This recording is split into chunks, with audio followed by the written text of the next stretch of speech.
കൃഷിദർശന്റെ ഈ തത്സമയ ഫോണിൻ പരിപാടിയിലേക്ക് ഏവർക്കും സ്വാഗതം. ഇന്നത്തെ ലോക ജനതയുടെ തന്നെ ഏറ്റവും പ്രധാനപ്പെട്ട അവകാശത്തിൽ ഉപരി അനിവാര്യമായ ഒരാവശ്യമാണ് ഭക്ഷ്യസുരക്ഷ. നമുക്ക് പണ്ടൊക്കെ ഇതിൻ്റെ ഒരു പ്രാധാന്യം അല്ലെങ്കിൽ ഭക്ഷ്യസുരക്ഷയ്ക്ക് വേണ്ടി ഇത്രത്തോളം ഒരു മുറവിളി പ്രത്യേകിച്ച് മലയാളികൾ ഉയർത്തിയിട്ടില്ല. ഇപ്പോൾ ഓരോ വീട്ടിലും അതിനെപ്പറ്റി ഒരുപാട് ആശങ്കകളാണ്. ഇത് ഇത്രയ്ക്കും ആശങ്ക വേണമോ? നമ്മൾ കഴിക്കുന്നതെല്ലാം വിഷമാണോ? അതിൻ്റെ യഥാർത്ഥ സ്ഥിതി എന്താണ്? ഈ പറയുന്ന കാര്യങ്ങളൊക്കെ തന്നെയും പല പല മേഖലകളിൽ വരുന്ന വിവരങ്ങൾ ശരിയാണോ? അങ്ങനെയാണെങ്കിൽ ഏത് വിവരത്തെയാണ് നമ്മൾ കൂടുതലായിട്ടും അപഗ്രഥിക്കേണ്ടത്? ചിന്തനീയമായ വിഷയമാണ്. ഈ വിഷയത്തിൽ നമ്മളോടൊപ്പം ഈ സായാഹ്നം പങ്കുവയ്ക്കാനെത്തിയിരിക്കുന്നത് ഏറ്റവും വളരെ നന്നായി ഈ ഒരു മേഖലയിൽ സ്തുത്യർഹമായിട്ടുള്ള ഒരുപാട് സംവിധാനങ്ങൾ ഒരുക്കിയിട്ടുള്ള ഒരു സേഫ് ടു ഈറ്റ് പ്രോജക്റ്റിൻ്റെ തന്നെ അമരത്ത് ഇരിക്കുന്ന കീടനാശിനി വിഷാംശ പരിശോധന ലാബിൻ്റെ ഹെഡായ ഡോക്ടർ തോമസ് ബിജു മാത്യു സാറാണ്. തീർച്ചയായും ആധികാരികമായും വിശ്വാസയോഗ്യതയുമായിട്ടുള്ള ഒരുപാട് ഗവേഷണ ഫലങ്ങൾ നിങ്ങൾക്ക് തന്നെ അറിയാം. ഒരുപാട് പത്രമാധ്യമങ്ങളിൽ കൂടി നമ്മുടെ കേരളത്തിലെ മലയാളി ജനതയെ ആശങ്ക പരത്തിയ ഒരുപാട് വിഷയങ്ങളിൽ ശക്തമായ നിലപാട് കാർഷിക സർവകലാശാലയ്ക്ക് വേണ്ടി സാർ എടുക്കുകയും അതിൽ തന്നെ ഉറച്ചു നിൽക്കുകയും ചെയ്തിട്ടുള്ള വ്യക്തിത്വമാണ്. സാറിനെ ഏവർക്കും വേണ്ടി സ്വാഗതം ചെയ്യുന്നു. സർ, നമുക്ക് വളരെ പ്രധാനപ്പെട്ട ഒരു വിഷയമാണ് ഭക്ഷ്യസുരക്ഷയെ സംബന്ധിച്ചിടത്തോളം. നമ്മളെ ഓരോ മലയാളി കുടുംബത്തിനും വളരെയധികം ആശങ്കകളുണ്ട്. ഞാൻ ആദ്യം ഒന്ന് ചോദിച്ചോട്ടെ, ഇത്രത്തോളം നമ്മൾ കഴിക്കുന്നതെല്ലാം വിഷമാണ് എന്ന് പറയുന്ന ഒരു ആശങ്കയ്ക്ക് ഇതിനകത്ത് വകയുണ്ടോ? ഒരിക്കലുമില്ല. അവിടെയാണ് ആദ്യമേ നമ്മൾ തിരുത്തേണ്ട ഒരു കാര്യം. നമുക്ക് കുറേ കാലമായിട്ട് പല തരത്തിൽ പല മാധ്യമങ്ങളിൽ കൂടെയൊക്കെ ഒരു അല്പം എക്സാജറേറ്റ് ചെയ്ത ഒരു ചിത്രമാണ് നമുക്ക് കിട്ടിക്കൊണ്ടിരുന്നത്. യഥാർത്ഥമായി വസ്തുനിഷ്ഠമായ പഠനം നടന്നത് 2013 ശേഷമാണ്. അവിടെ കേരളത്തിലെ പൊതുവിപണിയിലുള്ള എല്ലാ പച്ചക്കറികൾ, പഴവർഗ്ഗങ്ങൾ, ഭക്ഷ്യ ഉൽപ്പന്നങ്ങളൊക്കെ സാമ്പിളുകളെടുത്ത് ശാസ്ത്രീയമായിട്ട് പരിശോധിച്ച് അപഗ്രഥിച്ച് അതിൻ്റെ വിവരങ്ങൾ പുറത്തു വന്നപ്പോഴാണ് യഥാർത്ഥമായ സ്ഥിതി മനസ്സിലായത്. എല്ലാം വിഷമയമാണെന്നുള്ളത് തീർച്ചയായിട്ടും തെറ്റായ ഒരു പ്രസ്താവനയാണ്. ഒരിക്കലും അങ്ങനെ അല്ല വസ്തുത. ഞാനൊരു കേരളത്തിൽ നമുക്ക് എത്ര ഇനം പച്ചക്കറികളാണ് നമ്മുടെ മലയാളികൾക്ക് ഒരു നല്ല രീതിയിൽ കഴിയാനായിട്ട് ആവശ്യമുള്ളത്? നമ്മൾ നിത്യവും ഉപയോഗിക്കുന്നില്ലെങ്കിലും നമ്മൾ ഉപയോഗിക്കുന്ന മാർക്കറ്റിൽ ലഭിക്കുന്ന പച്ചക്കറി ഇനങ്ങളുടെ ഒരു എണ്ണം എടുക്കുമ്പോൾ 60-ന് മുകളിലുണ്ട്. 60-65 ഇനങ്ങളാണ്. ഇംഗ്ലീഷ് പച്ചക്കറികളെന്ന് പറഞ്ഞ് ചില പ്രത്യേക പ്രിപ്പറേഷന് വേണ്ടി ഉപയോഗിക്കുന്ന പുറത്തുനിന്ന് വരുന്ന പച്ചക്കറികളൊക്കെ 60-65 ഇനങ്ങളുണ്ട്. ഇതിൽ കുറച്ചേ നമുക്ക് ഉൽപ്പാദിപ്പിക്കാൻ ഒക്കുന്നുള്ളൂ. അവിടെയാണ് നമ്മുടെ പ്രതിസന്ധി. കേരളത്തിലെ കാലാവസ്ഥയിൽ, കേരളത്തിലെ മണ്ണിൽ, കേരളത്തിലെ കർഷകർക്ക് ഉൽപ്പാദിപ്പിക്കാൻ പറ്റുന്ന 20, പരമാവധി 25 ഇനങ്ങളേ ഉള്ളൂ. അപ്പം മറ്റുള്ള ഈ 60, ബാക്കി 40 എണ്ണത്തിന് നമുക്ക് പൂർണ്ണമായിട്ടും അന്യ സംസ്ഥാനങ്ങളെ, അന്യ സ്രോതസ്സുകളെ ആശ്രയിച്ചേ മതിയാവും. ഇവിടെയാണ് പലപ്പോഴും നമുക്കിതിനകത്തുള്ള ഇടപെടലിൻ്റെ പ്രതിസന്ധി ഉണ്ടാകുന്നത്. കാരണം ഉൽപ്പാദനം മറ്റൊരിടത്ത്, ഉപഭോഗം ഇവിടെ. അപ്പോൾ ഉൽപ്പാദനം നടക്കുന്ന സംസ്ഥാനങ്ങളിൽ നമുക്ക് ഇടപെടാൻ സാധിക്കുന്നില്ല. അപ്പോൾ ഞാനൊരു നമുക്ക് അങ്ങനെയാണെങ്കിൽ ഈ സ്വയം പര്യാപ്തത പച്ചക്കറി മേഖലയിൽ എന്ന് പറയുന്ന ഒരു ലക്ഷ്യം നമുക്ക് സാധ്യമാക്കാൻ കഴിയില്ലേ? തീർച്ചയായിട്ടും. കേരള സംസ്ഥാന കാർഷിക വികസന കർഷകക്ഷേമ വകുപ്പിൻ്റെ പ്രാഥമിക ലക്ഷ്യം പുതിയ വകുപ്പ്, പുതിയ ഭരണം, പുതിയ മന്ത്രിസഭ ഉത്തരവാദിത്വം ഏറ്റെടുത്ത അന്നു മുതൽ തന്നെ എല്ലാ രംഗത്തും, എല്ലാ യോഗങ്ങളിലും, എല്ലാ മേഖലയിലും ഇത് ആവർത്തിച്ച് പറയുക മാത്രമല്ല, അതിൻ്റെ പ്രവർത്തനങ്ങൾ നമുക്ക് കാണുവാൻ കഴിഞ്ഞു. ഈ കഴിഞ്ഞ ഓണത്തിന് തൊട്ട് മുമ്പ് തന്നെ കൃഷി വകുപ്പും ഭക്ഷ്യസുരക്ഷാ വകുപ്പും, ആരോഗ്യവകുപ്പിൻ്റെ കീഴിലുള്ള ഭക്ഷ്യസുരക്ഷാ വകുപ്പും കൃഷി വകുപ്പും, എനിക്കൊന്ന് കേരള ചരിത്രത്തിൽ ആദ്യമായിട്ടാണ് 2 വകുപ്പുകൾ ഒന്നിച്ചു ചേരുന്നത്. ഭക്ഷ്യസുരക്ഷാ ഉദ്യോഗസ്ഥർ കേരളത്തിൻ്റെ എല്ലാ ജില്ലകളിൽ നിന്നും ഏതാണ്ട് 200ഓളം പച്ചക്കറി സാമ്പിളുകൾ വിവിധ പൊതു വിപണിയിൽ നിന്ന് ശേഖരിച്ച് വെള്ളായണി കാർഷിക കോളേജിലെ ഇതിൻ്റെ കുറേ ലാബറട്ടറികളുണ്ടെങ്കിലും എല്ലാ സജ്ജീകരണങ്ങളുമുള്ള സർക്കാർ തലത്തിലുള്ള ഒരേ ലാബറട്ടറി നമ്മുടെ കാർഷിക സർവകലാശാലയുടെ കീഴിലാണ്. അവിടെ എത്തിച്ചു. വളരെ അതിവേഗത്തിൽ ഞങ്ങളതിൻ്റെ പരിശോധന പൂർത്തിയാക്കി. ആ പരിശോധനാ ഫലം പുറത്തു വന്നപ്പോൾ തന്നെ നമുക്ക് വളരെ ആശ്വാസത്തിന് വകയുണ്ടായി. കാരണം 2013 ഈ പരിശോധന തുടങ്ങിയ സമയത്ത്, അതിൻ്റെ ഫലം പ്രസിദ്ധീകരിച്ചിരുന്ന സമയത്ത് നമുക്ക് ആശങ്ക ഉണ്ടാക്കുന്ന ഒട്ടനവധി നിരീക്ഷണങ്ങളുണ്ടായിരുന്നു. അപ്പോൾ അതിൽ മാറ്റമുണ്ട്. എങ്ങനെയാണ് യഥാർത്ഥത്തിൽ മാറ്റം എവിടെയൊക്കെയാണ് ഉണ്ടായതെന്ന് വിശദീകരിക്കാൻ സാധിക്കുന്നില്ലെങ്കിൽ നമ്മുടെ സർക്കാരിൻ്റെ കീഴിലുള്ള ആരോഗ്യവകുപ്പും കൃഷി വകുപ്പും മറ്റ് വകുപ്പുകളൊക്കെ കൂടെ ചേർന്നൊരു കുറേ ശ്രമങ്ങൾ നടത്തി. അതിൻ്റെ ഒരു ഇമ്പാക്റ്റ് ഉണ്ടായി. മറ്റ് സംസ്ഥാനങ്ങളിൽ പോലും കൃഷി ചെയ്യുന്ന കർഷകൻ ഈ ഉൽപ്പന്നം വിറ്റഴിയണമെങ്കിൽ, ഇത് യഥേഷ്ടം ആൾക്കാർ വാങ്ങി ഉപയോഗിക്കണമെങ്കിൽ ഇത് സുരക്ഷിതമാണെന്ന് ഉള്ള സുരക്ഷിത നിലവാരത്തിലേക്ക് വന്നെങ്കിലേ സാധിക്കൂ എന്നുള്ളൊരു അഭിപ്രായം അവരുടെ ഇടയിൽ ഉണ്ടായതായിട്ടാണ് മനസ്സിലാക്കുന്നത്. ഏറ്റവും ഒടുവിലത്തെ പരിശോധനാ റിപ്പോർട്ട് ഞാൻ അതിനകത്ത് ഒരു കാര്യം പറഞ്ഞോട്ടെ. അതായത് ഇപ്പോൾ വളരെ സാർ പറഞ്ഞ കാര്യം വളരെ കറക്റ്റാണ്. അതായത് പുതിയ സംവിധാനങ്ങൾ, പുതിയ ഡയറക്ടർ, പുതിയ കൃഷിമന്ത്രി, അങ്ങനെയുള്ള ഒരു മാറ്റത്തിൽ ആ ഒരു ടീമിന്റെ വ്യക്തമായ ദിശാബോധം കൃഷി വകുപ്പിൽ തന്നെ ജോലി ചെയ്യുന്ന ഞങ്ങളടക്കമുള്ള ആൾക്കാർക്ക് ആ ഒരു പുതിയൊരു എനർജി ഞങ്ങൾക്ക് കിട്ടിയിട്ടുണ്ട്. അപ്പോൾ ഈ ഒരു സംവിധാനത്തിൽ പക്ഷെ അടുത്ത് തന്നെ ഒരാഴ്ചയ്ക്ക് മുമ്പ് തന്നെ ഒരു സർക്കുലർ ഇറങ്ങിയതിൽ നിരോധിത കീടനാശിനികൾ ഉപയോഗിച്ചു കഴിഞ്ഞാൽ കർഷകർക്ക് ഒരുപാട് ആനുകൂല്യങ്ങൾ നഷ്ടപ്പെടും, അല്ലെങ്കിൽ കർഷകരെ ബ്ലാക്ക് ലിസ്റ്റിൽ പെടുത്തും എന്ന് പറയുന്ന ഉത്തരവ് സഹിതം വളരെ ശക്തമായി എടുക്കാൻ തുനിഞ്ഞിട്ടുണ്ട്.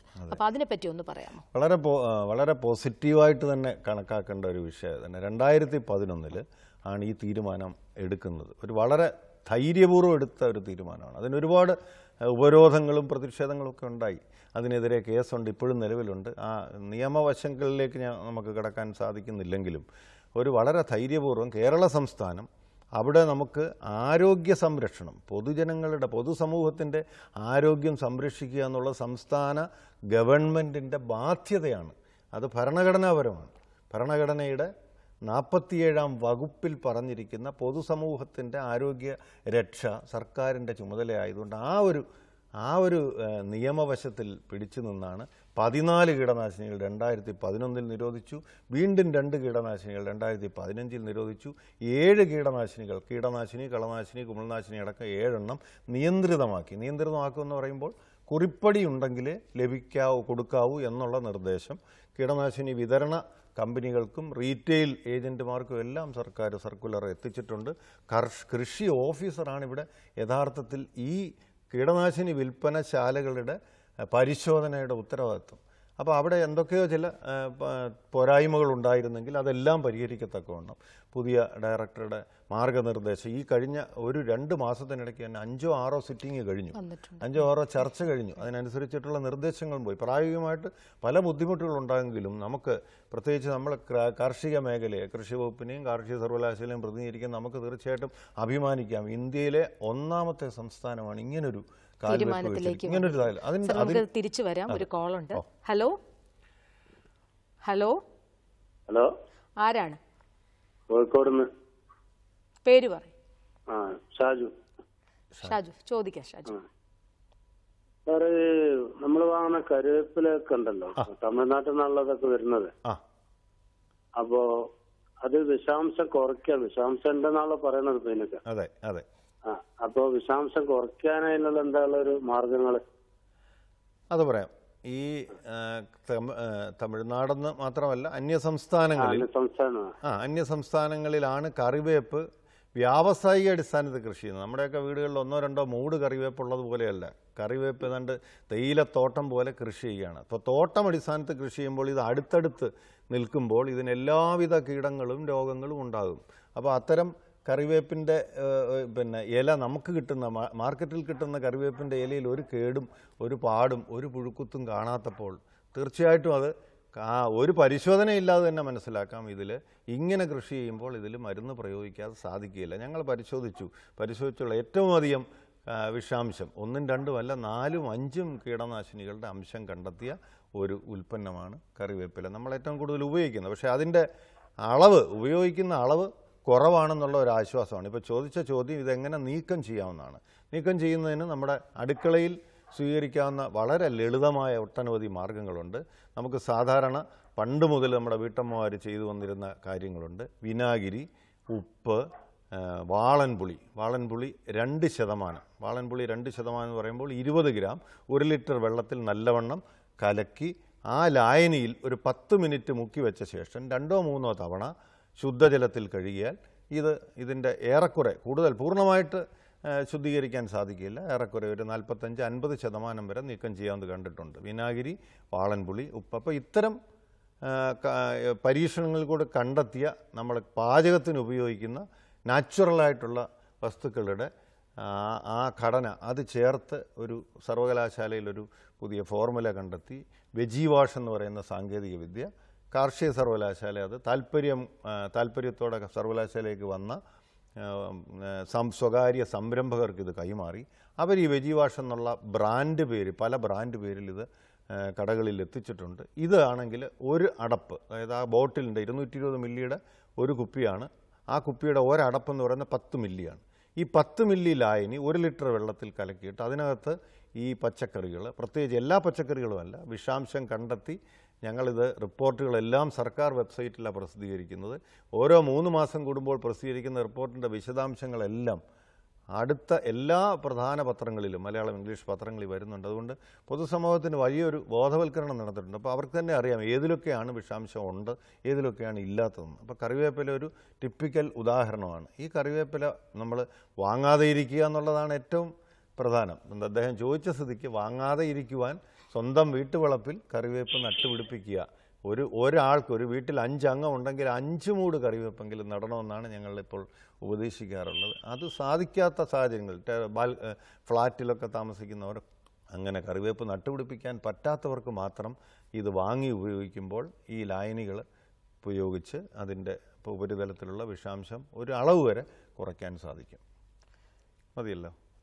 ഉത്തരം വ്യക്തമായെന്ന് കരുതുന്നു. നമുക്ക് തിരിച്ച് ഇതിലേക്ക് വരാം സർ. അതായത് ഇപ്പം ഓർഗാനിക് അത് മനുഷ്യന്റെ മനസ്സിന്റെ ഒരു പ്രത്യേക തലങ്ങളെ ചൂഷണം ചെയ്തുകൊണ്ടാണ് ഈ ഓർഗാനിക് എന്ന് പറയുന്ന ഒരു പദം തന്നെ ഇപ്പം പ്രസക്തമായിരിക്കുന്നത്. അപ്പോൾ അത്രയും തരളമായ ഒരു ഇതിലേക്ക് നമുക്ക് പൂർണ്ണമായിട്ട് ഓർഗാനിക് അല്ലെങ്കിൽ ജൈവമാക്കി നമുക്ക് എടുക്കാൻ പറ്റുമോ? ഈവൻ വാണിജ്യാടിസ്ഥാനത്തിലുള്ള കൃഷി അടക്കം. മനസ്സിലായി.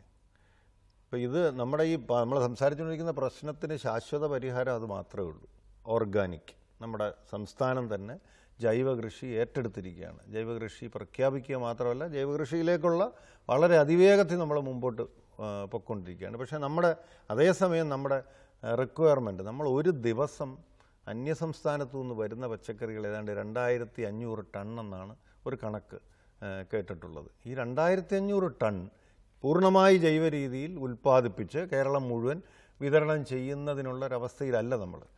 പക്ഷേ എവിടെയൊക്കെ സാധിക്കുമോ, ഏതെല്ലാം രംഗങ്ങളിൽ സാധിക്കുമോ, നമ്മുടെ വീട്ടിൽ നമുക്ക് ആവശ്യമുള്ള പച്ചക്കറികൾ ജൈവ രീതിയിൽ ഉൽപ്പാദിപ്പിക്കാം. അതിനുള്ള സാങ്കേതിക വിദ്യ, അതിനുള്ള മാർഗങ്ങളെല്ലാം പരിശീലിപ്പിക്കുന്നുണ്ട്. കൃഷി വകുപ്പിൻ്റെ എത്ര പദ്ധതികളിൽ കൂടെ അത് നമ്മൾ പരിശീലനം കൊടുക്കാതെ തന്നെ കർഷകർ, കൃഷിയുമായിട്ട്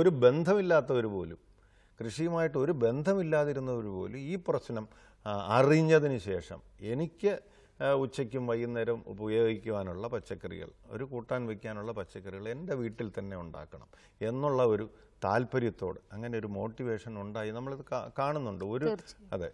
അതുപോലെ കൃഷി വകുപ്പ് തന്നെ നമ്മുടെ പച്ചക്കറി വികസന പദ്ധതിക്കാണ് ഏറ്റവും കൂടുതൽ ഫണ്ടും പ്രോജക്റ്റുകളും സ്കീമുകളും എല്ലാം ഉള്ളത്. ഇവിടെ നമുക്ക് ഈ ഗ്യാപ്പ് എന്ന് പറയുന്ന ഗുഡ് അഗ്രികൾച്ചർ പ്രാക്ടീസ് എന്ന് പറയുന്ന പദ്ധതി, ആ പദ്ധതി പ്രകാരം കൃഷി വകുപ്പ് ഒരുപാട് പച്ചക്കറി ക്ലസ്റ്ററുകൾ, ഗ്യാപ്പിന്റെ ക്ലസ്റ്ററുകൾ ഉണ്ടാക്കിയിട്ടുണ്ട്. എന്താണ് ഈ ഗ്യാപ്പും ഓർഗാനിക്കും തമ്മിലുള്ള വ്യത്യാസം? ഇപ്പോൾ ഓർഗാനിക് എന്ന് പറയുന്നത് ശരിക്കും പൂർണ്ണമായ ജൈവകൃഷി. അപ്പോൾ ആ കൃഷിഭൂമി, ഒരു കർഷകൻ്റെ കൃഷിഭൂമിയിൽ യാതൊരുവിധ കീടനാശിനിയോ രാസവളമോ രാസവസ്തുക്കളോ ഉപയോഗിക്കാതെ ആ കൃഷിഭൂമി പൂർണ്ണമായും ജൈവ രീതിയിലാണെന്ന് മറ്റൊരു ഏജൻസി പരിശോധിച്ച് സർട്ടിഫൈ ചെയ്യണം. ഇത് ഒറ്റയടിക്ക് ജൈവ രീതിയിലാക്കാൻ സാധിക്കുകയില്ല.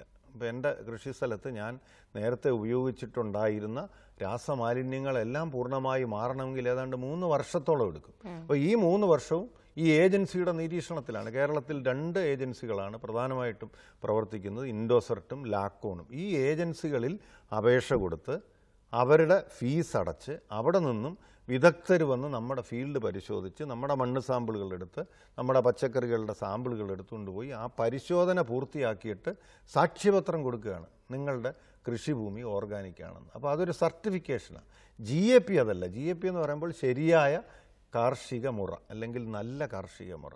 അപ്പോൾ ഒരു പച്ചക്കറി ഉൽപ്പാദിപ്പിക്കണമെങ്കിൽ അതിൻ്റെ വിത്തിടുന്നത് മുതൽ അനുശാസിക്കേണ്ട എല്ലാ ശാസ്ത്രീയ മാർഗങ്ങളും കൃത്യമായി ചെയ്യുക. കീടനാശിനി പ്രയോഗം വേണ്ടി വന്നാൽ ചെയ്യണം, പക്ഷേ അതിന് അളവുണ്ട്. അതിന് പ്രത്യേകം നിശ്ചിത അളവ് പറഞ്ഞിട്ടുണ്ട്. ഒരു വിളയിൽ ഇപ്പോൾ മുളകിലൊരു കീടനാശിനി തളിക്കണമെങ്കിൽ ഏതെങ്കിലും ഒരെണ്ണം നമുക്ക് കടയിൽ പോയി വാങ്ങി തളിക്കാൻ അനുവാദമില്ല. അതിന് നിയമമുണ്ട്. രാജ്യത്ത് സെൻട്രൽ ഇൻസെക്ടിസൈഡ് ബോർഡ് അനുശാസിക്കുന്ന കീടനാശിനികൾ, അതിൻ്റെ ആ കീടനാശിനിയുടെ കുപ്പിയുടെ അല്ല പാക്കറ്റിൻ്റെ കൂടെ ഒരു ചെറിയ ലീഫ്ലെറ്റ് കിട്ടും. ഈ ലീഫ്ലെറ്റിനകത്ത് പ്രിൻ്റ് ചെയ്തിരിക്കുന്ന വിളകളിലെ അടിക്കാവൂ. അതിന് അളവുണ്ട്, അതിനൊരു ഇടവേളയുണ്ട്. മരുന്ന് അടിച്ചു കഴിഞ്ഞാൽ നിശ്ചിത ഇടവേള കഴിഞ്ഞേ അതിൻ്റെ ഉൽപ്പന്നം ഹാർവെസ്റ്റ് ചെയ്യാവൂ. ഇതെല്ലാം ഇത്തരം ശരിയായ കാർഷിക മുറ പാലിക്കുമ്പോഴാണ് GAP ആകുന്നത്. അപ്പോൾ ഈ ഗ്യാപ്പ് പാലിക്കുന്നതിന് വേണ്ടി കൃഷി വകുപ്പിൻ്റെ അംഗീകൃത മിനിമം 5 ഹെക്ടറെങ്കിലുമുള്ള 5 ഹെക്ടറെങ്കിലും ഒരു ഗ്യാപ്പ് ഏരിയ, ഒരു ക്ലസ്റ്റർ ഒരാൾക്കൊരിക്കലും കേരളത്തിൽ ഒരിക്കലും ഒരു കർഷകന് 20 സെൻറ്റ് അല്ലെ 25 അല്ലെ 50 സെൻറ്റിൽ കൂടുതൽ കാണത്തില്ല. അങ്ങനെയുള്ള പലരെ ഒരുമിച്ച് ചേർത്ത് അതെ ഒരു കൂട്ടായ്മ, കർഷക കൂട്ടായ്മ. അപ്പോൾ ഈ കർഷക കൂട്ടായ്മയ്ക്ക് കൃഷി വകുപ്പ് നേരിട്ട് നിയന്ത്രണം കൊടുക്കുന്നു. അവിടെ പാലിക്കേണ്ട എല്ലാ വ്യവസ്ഥകളും ശാസ്ത്രീയമായിട്ട് പാലിക്കുന്നുണ്ടോ എന്ന് സൂപ്പർവൈസ് ചെയ്യുന്നു. അതിനുള്ള രേഖകൾ അവർ സൂക്ഷിക്കുന്നു. വിത്ത് വാങ്ങിച്ചത്, വളം വാങ്ങിച്ചത്, കീടനാശിനി വാങ്ങിച്ചതിൻ്റെ എല്ലാം രേഖകൾ അവർ ആ കർഷകൻ്റെ കയ്യിലുണ്ട്. ആർക്കും അത് പരിശോധിക്കാം. അപ്പോൾ ആദ്യം പറഞ്ഞ സർട്ടിഫിക്കേഷൻ്റെ വ്യത്യസ്തമാണെങ്കിലും GAPക്കും സർട്ടിഫൈ ചെയ്യുന്ന ഏജൻസികളുണ്ട്. അപ്പോൾ കുറച്ചുകൂടെ ഒരു പ്രായോഗികമായിട്ട് കുറച്ചുകൂടെ എളുപ്പത്തിലുള്ള ഒരു മാർഗമാണ് GAP അല്ലെങ്കിൽ ഗ്യാപ്പ്. ഇത് കേരളത്തിൽ പല ജില്ലകളിലും അത് വിജയകരമായിട്ട് മാറിക്കൊണ്ടിരിക്കുകയാണ്. കുറേയധികം കർഷകർ ഇതിന് മുന്നോട്ട് വന്നിട്ടുണ്ട്. പ്രത്യേകിച്ച് ഇടുക്കി, വയനാട് ജില്ലകളിലൊക്കെ ഒട്ടനവധി കർഷകർ താല്പര്യം പ്രകടിപ്പിച്ചു വന്നിട്ടുണ്ട്. സർ, പിന്നെ എനിക്ക് ഇന്നലെ ഒരു പാലക്കാട് നിന്ന് ഒരു കർഷകൻ എങ്ങനെയോ ഫോണൊക്കെ സംഘടിപ്പിച്ചിട്ട് എൻ്റെ നമ്പർ സംഘടിപ്പിച്ചിട്ട് വിളിച്ചതാണ്. ചോദിച്ചതെന്ന് വെച്ചാൽ അവിടെ നിന്ന് കുറച്ച് പച്ചക്കറി ജൈവ ബ്രാൻഡിലോട്ട് ആക്കാൻ ഇവിടെ കൊണ്ടുവന്നു കഴിഞ്ഞാൽ നമുക്ക് സർട്ടിഫൈ ചെയ്ത് വിൽക്കാൻ പറ്റും. അപ്പം ഞാൻ ആ സമയത്ത് ചിന്തിച്ചതെന്ന് വെച്ചാൽ ഏറ്റവും ചൂഷണം ചെയ്യാൻ പറ്റിയ ഒരു മേഖലയായിട്ട് ഈ പറയുന്ന ഈ ഓർഗാനിക് എന്ന് വെച്ചാൽ നമ്മൾ ജൈവമാണെന്ന് അവിടുത്തെ പ്ലോട്ട് കാണുന്നില്ല, അതിനകത്തുള്ള കൃഷി ചര്യകൾ കാണുന്നില്ല, നമുക്കിവിടെ ഒന്നുകൊണ്ടൊന്നും ചെയ്യാൻ കഴിയില്ല. അപ്പം അങ്ങനെയാണെങ്കിൽ ഒരു ഓർഗാനിക് ബ്രാൻഡ് ഒരു കർഷകൻ താല്പര്യപ്പെട്ടാൽ അത് കേരളത്തിന്റെ ഏത് മേഖലയിലുള്ളവരായിക്കോട്ടെ എങ്ങനെ നമുക്ക് അവരെ സഹായിക്കാൻ കഴിയും? നമുക്കിപ്പോൾ തന്നെ കൃഷി വകുപ്പിൻ്റെ ഞാൻ നേരത്തെ ആദ്യം പറഞ്ഞ സേഫ് ടു ഈറ്റ് എന്ന് പറയുന്ന പദ്ധതിയിൽ ഇതിനുവേണ്ടി കൃഷി വകുപ്പ് സർവകലാശാലയ്ക്ക് മുൻകൂറായിട്ട് പണം നൽകിയിട്ടുണ്ട്. ഈ ഞാൻ സൂചിപ്പിച്ച ഈ പൊതുവിപണിയിൽ നിന്ന് ഏതാണ്ട് 3-4 വർഷം കൊണ്ട് 7000-ലധികം സാമ്പിളുകൾ നമ്മൾ പരിശോധിച്ച് റിപ്പോർട്ട് പ്രസിദ്ധീകരിച്ചു. ഇതോടൊപ്പം തന്നെ ഇത് പൊതുവിപണിയിൽ നിന്ന് മാത്രമല്ല കൃഷിക്കാരുടെ തോട്ടങ്ങളിൽ നിന്നും എടുക്കുന്നു. മൂന്നാമത്തെ ഒരു സേവനമാണ് കർഷകർക്ക് ആവശ്യമുണ്ടെങ്കിൽ പ്രത്യേകിച്ച് ജൈവ കൃഷി പ്രോത്സാഹിപ്പിക്കുവാൻ അവരുടെ ഉൽപ്പന്നം ലാബറട്ടറിയിൽ എത്തിക്കുന്ന ഒരു ചുമതല മാത്രം ആ കർഷകർ ഏറ്റെടുക്കണം. അത് മാത്രം പോരാ, ആ കൃഷി ഫാം ഏത് കൃഷിഭവൻ്റെ പരിധിയിലാണോ ആ കൃഷിഭവൻ്റെ അഗ്രികൾച്ചറൽ ഓഫീസറുടെ ശുപാർശ ഒരു കത്ത് വേണം. ഈ ശുപാർശ കത്തുമായിട്ട് പച്ചക്കറി ഉൽപ്പാദിപ്പിക്കുന്ന പച്ചക്കറി 1 കിലോ, ഈ 1 കിലോ പച്ചക്കറി പ്ലാസ്റ്റിക് കവറിലല്ലാതെ ഇപ്പോൾ കിട്ടുന്ന തുണി കവർ എന്ന് പറയുന്ന കൂടുതൽ വായുസഞ്ചാരമുള്ള കവറിനകത്തിട്ട് ലൂസായിട്ട് കെട്ടി ഇത് 8-10 ഇനങ്ങൾ നേരത്തെ ഫോണിൽ കൂടെ വിവരം അറിയിച്ച ശേഷം ലാബറട്ടറിയിൽ എത്തിക്കാമെങ്കിൽ പരിശോധിച്ച് ഒരാഴ്ചക്കകത്ത് ഞങ്ങൾ ഉൽപ്പന്ന പരിശോധന സാക്ഷ്യപത്രം എന്നുള്ള പേരിൽ സീൽ വെച്ച് സർട്ടിഫൈ ചെയ്ത് യാതൊരു ഫീസും ഇല്ലാതെ കൊടുക്കുന്നുണ്ട്. ചോദിച്ചോട്ടെ, ഇപ്പം ഈ മലപ്പുറം കോഴിക്കോട് മേഖലയിലുള്ള ആൾക്കാർ അതാണെങ്കിൽ കൊറിയർ വഴി അയക്കേണ്ടി വരും. അപ്പൊ അങ്ങനെയാണെങ്കിൽ ചെറിയ രീതിയിലൊരു പെരിഷബിൾ ആയിട്ടുള്ള സാധനമാണല്ലോ, എളുപ്പം ചീത്തയാവുന്നതായതുകൊണ്ട് ഇങ്ങോട്ട് എത്തുമ്പോൾ എന്തെങ്കിലും ഒരു വ്യത്യാസം വന്നാൽ അത് പരിശോധനയ്ക്ക് വിഘാതമാകുമോ? തീർച്ചയായിട്ടും അതിന് ക്വാളിറ്റി ഏർപ്പാക്കി നമ്മളൊരു പച്ചക്കറി 1 കിലോ എടുത്തു കഴിഞ്ഞാൽ ഈ 1 കിലോ ഒരു കവറിനകത്ത് ഇട്ട് കഴിഞ്ഞിട്ട് കവർ നല്ലവണ്ണം ടൈറ്റായിട്ട് കെട്ടി ഒരു പാക്ക് ചെയ്ത് കഴിഞ്ഞാൽ ഇതകത്തിരുന്ന് ചീഞ്ഞു പോകും. അതിനുവേണ്ടി പ്രത്യേക നിർദ്ദേശങ്ങൾ നമ്മൾ നേരത്തെ പറഞ്ഞ ഭക്ഷ്യസുരക്ഷാ വകുപ്പ് ഓണക്കാലത്ത് മഞ്ചേശ്വരം മുതൽ പച്ചക്കറികൾ കൊറിയർ വഴി തന്നെ ലാബറട്ടറിയിൽ എത്തിച്ചു. പക്ഷേ അതിന് കൃത്യമായ ഗൈഡ് ലൈൻ ഉണ്ട്. അതെല്ലാം ഇവിടെ വിശദീകരിക്കാൻ സമയമില്ലെങ്കിലും അതിനുള്ള ഗൈഡ് ലൈന് പ്രധാനമായിട്ട് സൂക്ഷിക്കേണ്ടത് ഒരിക്കലും ഇത് പാക്ക് ചെയ്യുന്നത് കവർ പ്ലാസ്റ്റിക് ആവരുത്. പ്ലാസ്റ്റിക് ആണെങ്കിൽ അകത്ത് ഈ പച്ചക്കറികളിൽ വായുസഞ്ചാരമില്ലാതെ ഈർപ്പം കെട്ടി നിൽക്കുമ്പോൾ അത് ചീത്തയാവും. പിന്നെ കൊറിയർ ഏജൻസിയുടെ അടുത്ത് നിന്ന് ഉറപ്പ് വാങ്ങണം, ഇന്ന് അയച്ചാൽ നാളെ അല്ലെങ്കിൽ മറ്റന്നാൾ തിരുവനന്തപുരത്ത് എത്തണം. അത് എല്ലാ കൊറിയർ സർവീസുകാരും എത്തിക്കത്തില്ല. അപ്പോൾ ഇങ്ങനെയുള്ള പ്രായോഗിക കാര്യങ്ങൾ ഉറപ്പുവരുത്തിക്കൊണ്ട് പാക്ക് ചെയ്ത് ലൂസായിട്ട് പാക്ക് ചെയ്ത് ഒരു കാർട്ടണിനകത്താക്കി അത് കവർ ചെയ്ത് അഡ്രസ്സ് ചെയ്ത് അങ്ങനെ ഞങ്ങൾക്ക് 2-ാം ദിവസം അല്ലെങ്കിൽ 3-ാം ദിവസം കിട്ടിയിട്ടുണ്ട്. അത് ഒരു കേടുമില്ലാതെ. പക്ഷെ കവറാണ് പ്രധാനം. പ്ലാസ്റ്റിക് കവറിനകത്തിട്ട് സ്റ്റേപ്പിൾ ചെയ്തോ ടൈറ്റായിട്ട് കെട്ടിയോ വന്നു കഴിഞ്ഞാൽ അത് ചീഞ്ഞു പോകും. വായു സഞ്ചാരം ഉണ്ടാവണം, ലൂസായിട്ട് കെട്ടണം, അതിനകത്ത് കൃത്യമായ ലേബൽ ഉണ്ടായിരിക്കണം. ഇത് മൊത്തം പാക്ക് ചെയ്ത് ക്ലിയറായിട്ട് അഡ്രസ്സ് ലേബൽ ചെയ്തിട്ട് കൊറിയർ കമ്പനി തിരുവനന്തപുരത്ത് വെള്ളായണിയിലുള്ള ലാബറട്ടറിയിൽ എന്ന് എത്തിക്കാൻ സാധിക്കുമെന്നുള്ള ഉറപ്പോടുകൂടി അയച്ചു കഴിഞ്ഞാൽ 2-ാം ദിവസം അല്ലെങ്കിൽ 3-ാം ദിവസം ഒരു കേടുമില്ലാതെ എത്തിയിട്ടുണ്ട്. അത് പരിശോധിച്ച് റിപ്പോർട്ട് നൽകുന്നുമുണ്ട് സൗജന്യം. Hello hello hello hello hello hello ആ ആരാണ്? ഇത് കണ്ണൂർ ജില്ല മാണിയൂർന്ന് സുരേഷൻ. സുരേഷ് ആ കണ്ണൂർ. കണ്ണൂർ ജില്ല. സുരേഷ് ചോദിക്കാം. സുരേഷ്, എനിക്ക് സംശയം എന്ന് പറഞ്ഞാല് ഈ നമ്മുടെ നാട്ടില് ഒരു പ്രധാനമായ മാങ്ങയാണ് കുറ്റാട്ടർ. അപ്പൊ ഈ കുറ്റാട്ടർ മാങ്ങേന്റെ ഇവിടുന്ന് പഴുപ്പിക്കുന്നത് സാധാരണ ഈ കാർബൈഡ് വെച്ചിട്ട് ആണ് പഴുപ്പിക്കുന്നത്. അതൊരു എന്തെങ്കിലും കാർബൈഡിൽ എന്തെങ്കിലും വെച്ച് പഴുപ്പിക്കുന്നതുകൊണ്ട് മാങ്ങയിൽ വിഷമുണ്ടോ എന്നുള്ളത് അറിയാൻ വേണ്ടിയിട്ടാണ്. കാർബൈഡ് വെച്ച് പഴുപ്പിക്കുന്നു. അല്ല സുരേഷ്, ഈ കുറ്റിയാട്ടൂർ മാങ്ങ നമ്മുടെ നാടൻ മാങ്ങയല്ലേ അത്? പക്ഷെ ഇത് കാർബൈഡ് വെച്ച് പഴുപ്പിച്ചാൽ വിഷാംശം ഉണ്ട് എന്ന് പറഞ്ഞിട്ട് അതിനൊരു ഇതുള്ളതുകൊണ്ടാണ് ചോദിക്കുന്നത്. അല്ല, അതാ ഞാൻ ചോദിച്ചത്. ഈ കുറ്റിയാട്ടൂർ മാങ്ങ വളരെ പ്രശസ്തമായ മാങ്ങയാണ്. അതിൽ എന്തിനാ നമ്മൾ രാസവസ്തു ചേർക്കാതെ പഴുപ്പിക്കാൻ സാധ്യമല്ലേ? നമുക്കിവിടെ തിരുവനന്തപുരത്തെ ഒരു പ്രധാന മാങ്ങയുടെ ഇനമാണ് കോട്ടുകോണം. ഈ കോട്ടുകോണം മാങ്ങ, വിളഞ്ഞ മാങ്ങ, നമുക്ക് റോഡ് സൈഡിൽ നല്ല സ്വാഭാവികമായിട്ട് പഴുപ്പിച്ച് നല്ല മധുരത്തോടെ നല്ല രുചിയോടെ ഒരു പേടിയും ഇല്ലാതെ നമ്മൾ വാങ്ങി ഉപയോഗിക്കാൻ സാധിക്കുമല്ലോ. കാർബൈഡ് എന്ന് പറയുന്നത് കാൽഷ്യം കാർബൈഡ് അല്ല, ഞാൻ പറഞ്ഞുതരാം. Calcium carbide 1954 നിരോധിച്ചിട്ടുള്ളതാണ്. PFA, prevention of food adulteration act പ്രകാരം നിരോധിച്ച വസ്തുവാണ്. ഇത് ക്യാൻസർ ഉണ്ടാക്കുന്നതാണ്. പക്ഷേ കാർബൈഡ് നമ്മുടെ മാങ്ങ പഴുപ്പിക്കുവാൻ മാങ്ങയുടെ പുറത്തല്ല പ്രയോഗിക്കുന്നത്. അവരത് ചെയ്യുന്നത് കാർട്ടണോ അല്ല ഏതെങ്കിലും തരത്തിൽ അതിനകത്ത് ഈ കാർബൈഡ് പേപ്പറിൽ പൊതിഞ്ഞു വയ്ക്കുമ്പോൾ ഈർപ്പവുമായിട്ട് പ്രവർത്തിച്ച് കാൽഷ്യം കാർബൈഡിൽ നിന്നുണ്ടാകുന്ന അസറ്റിലീൻ വാതകം സ്വാഭാവികമായി എഥിലീൻ വാതകം പോലെ പ്രവർത്തിച്ചാണ് ഈ പഴുക്കൽ പ്രോസസ്സ് നടക്കുന്നത്. അപ്പോൾ സ്വാഭാവികമായ പഴുക്കലിനെ അതിൻ്റെ വേഗത കൂട്ടാൻ വേണ്ടിയാണ് ഈ കൃത്രിമ മാർഗം പ്രയോഗിക്കുന്നത്. എൻ്റെ പ്രധാനമായ അഭിപ്രായം, ഒരു കാരണവശാലും നമ്മൾ ഇങ്ങനൊരു ആവശ്യമുണ്ടോ? കുറ്റ്യാട്ടൂർ പോലത്തെ നല്ല മാങ്ങ പഴുപ്പിക്കാൻ കാൽഷ്യം കാർബൈഡ് ഉപയോഗിക്കേണ്ട ആവശ്യമില്ല. അത് സ്വാഭാവികമായിട്ട് പഴുപ്പിച്ചാൽ അതിൻ്റെ സ്വാഭാവിക ഗുണം നിൽക്കും. ഈ കാർബൈഡ് വെച്ച് പഴുപ്പിക്കുന്ന മാങ്ങ നല്ല ഓറഞ്ച് നിറമായിരിക്കും തൊലിപ്പുറത്ത്, പക്ഷേ അകത്ത് സ്വാദ് കുറയും. കാരണം പൂർണ്ണമായിട്ട് വിളവില്ലാതെയാണ് നമ്മൾ ഈ പ്രയോഗിക്കുന്നത്. പിന്നെ അത് 2 ദിവസത്തിൽ കൂടുതൽ അത് വെച്ചിരിക്കാനൊക്കത്തില്ല. പെട്ടെന്നാണ് അതിൻ്റെ പഴുക്കൽ പ്രോസസ്സ്, പെട്ടെന്ന് അത് അളിഞ്ഞു പോകും. അപ്പോൾ ഈ ഒരു സംഗതി നിരോധിക്കപ്പെട്ടതാണ്. ഭക്ഷ്യസുരക്ഷാ വകുപ്പ്. സുരേഷ് ചെയ്യുന്നതായിട്ട് അല്ല, ഇത് കച്ചവടക്കാർ അത് ചെയ്യുമ്പോൾ നമുക്ക് എന്താണ് അതിനകത്ത് നിയന്ത്രിക്കാൻ ഒരു പ്രതിവിധി എന്നാണ് ചോദിക്കുന്നത്. മനസ്സിലായി. ഇത് അത് മാത്രല്ല, പിന്നെ സാറേ, ഈ നമുക്ക് മാമ്പഴമുണ്ട്, നമ്മളിത് പഴുപ്പിക്കലോ വിൽക്കലോ ഇല്ല, നമ്മളുള്ളത് പാട്ടം കൊടുക്കുകയ്യ. അത് അവരെന്നാന്ന് പറഞ്ഞാൽ ഈ മാമ്പഴം എന്ന് പറഞ്ഞാൽ നമ്മൾ ഇതിന്റെ ഒരു ചുണ്ട് അടിഭാഗം ഇങ്ങനെ ചുവന്നു വരുമ്പോൾ നമ്മൾ വറച്ചു വെച്ചാലും അതൊരു പഴുപ്പ് വരണ്ടിക്കലും ഒരാഴ്ച പിടിക്കും.